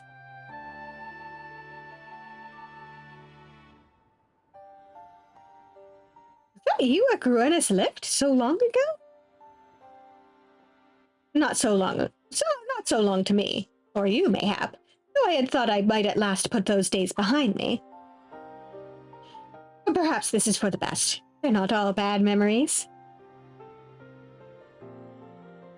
They never are. I should very much like to hear your story, should you be willing to share it. Our world, like this one, had its share of would-be heroes, myself and Uno Kalhai among them. Unlike your warriors of light, however, each was unaware of or unconcerned with our fellows. But to fight alone is to fall alone, and the insidious aether of the Orosite used to seal primals corrupted once noble souls and turned them, one by one, to darkness. Even those who resisted this fate could not escape its consequences. No surprise, perhaps, as we continued to struggle in solitude. We were spared by Ascian machinations, but only as our world met its death. But what if that death could be undone? I was told that much of the first was consumed by light, as our home was by darkness, yet balance and life are being restored to even that scoured land they call the empty. If such a thing is possible, then why not the reverse? Would we not bring light back to the 13th? Even the Ascians considered the 13th lost, thus was it excluded from the rejoining. What say you? You have a way of making miracles happen.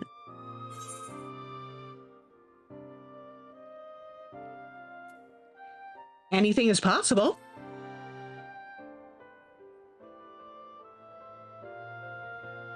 That doesn't sound like an empty platitude coming from you. It was the same with Ardbert. Pardon the interruption, but might I suggest a closer examination of conditions on the 13th before we form any conclusions?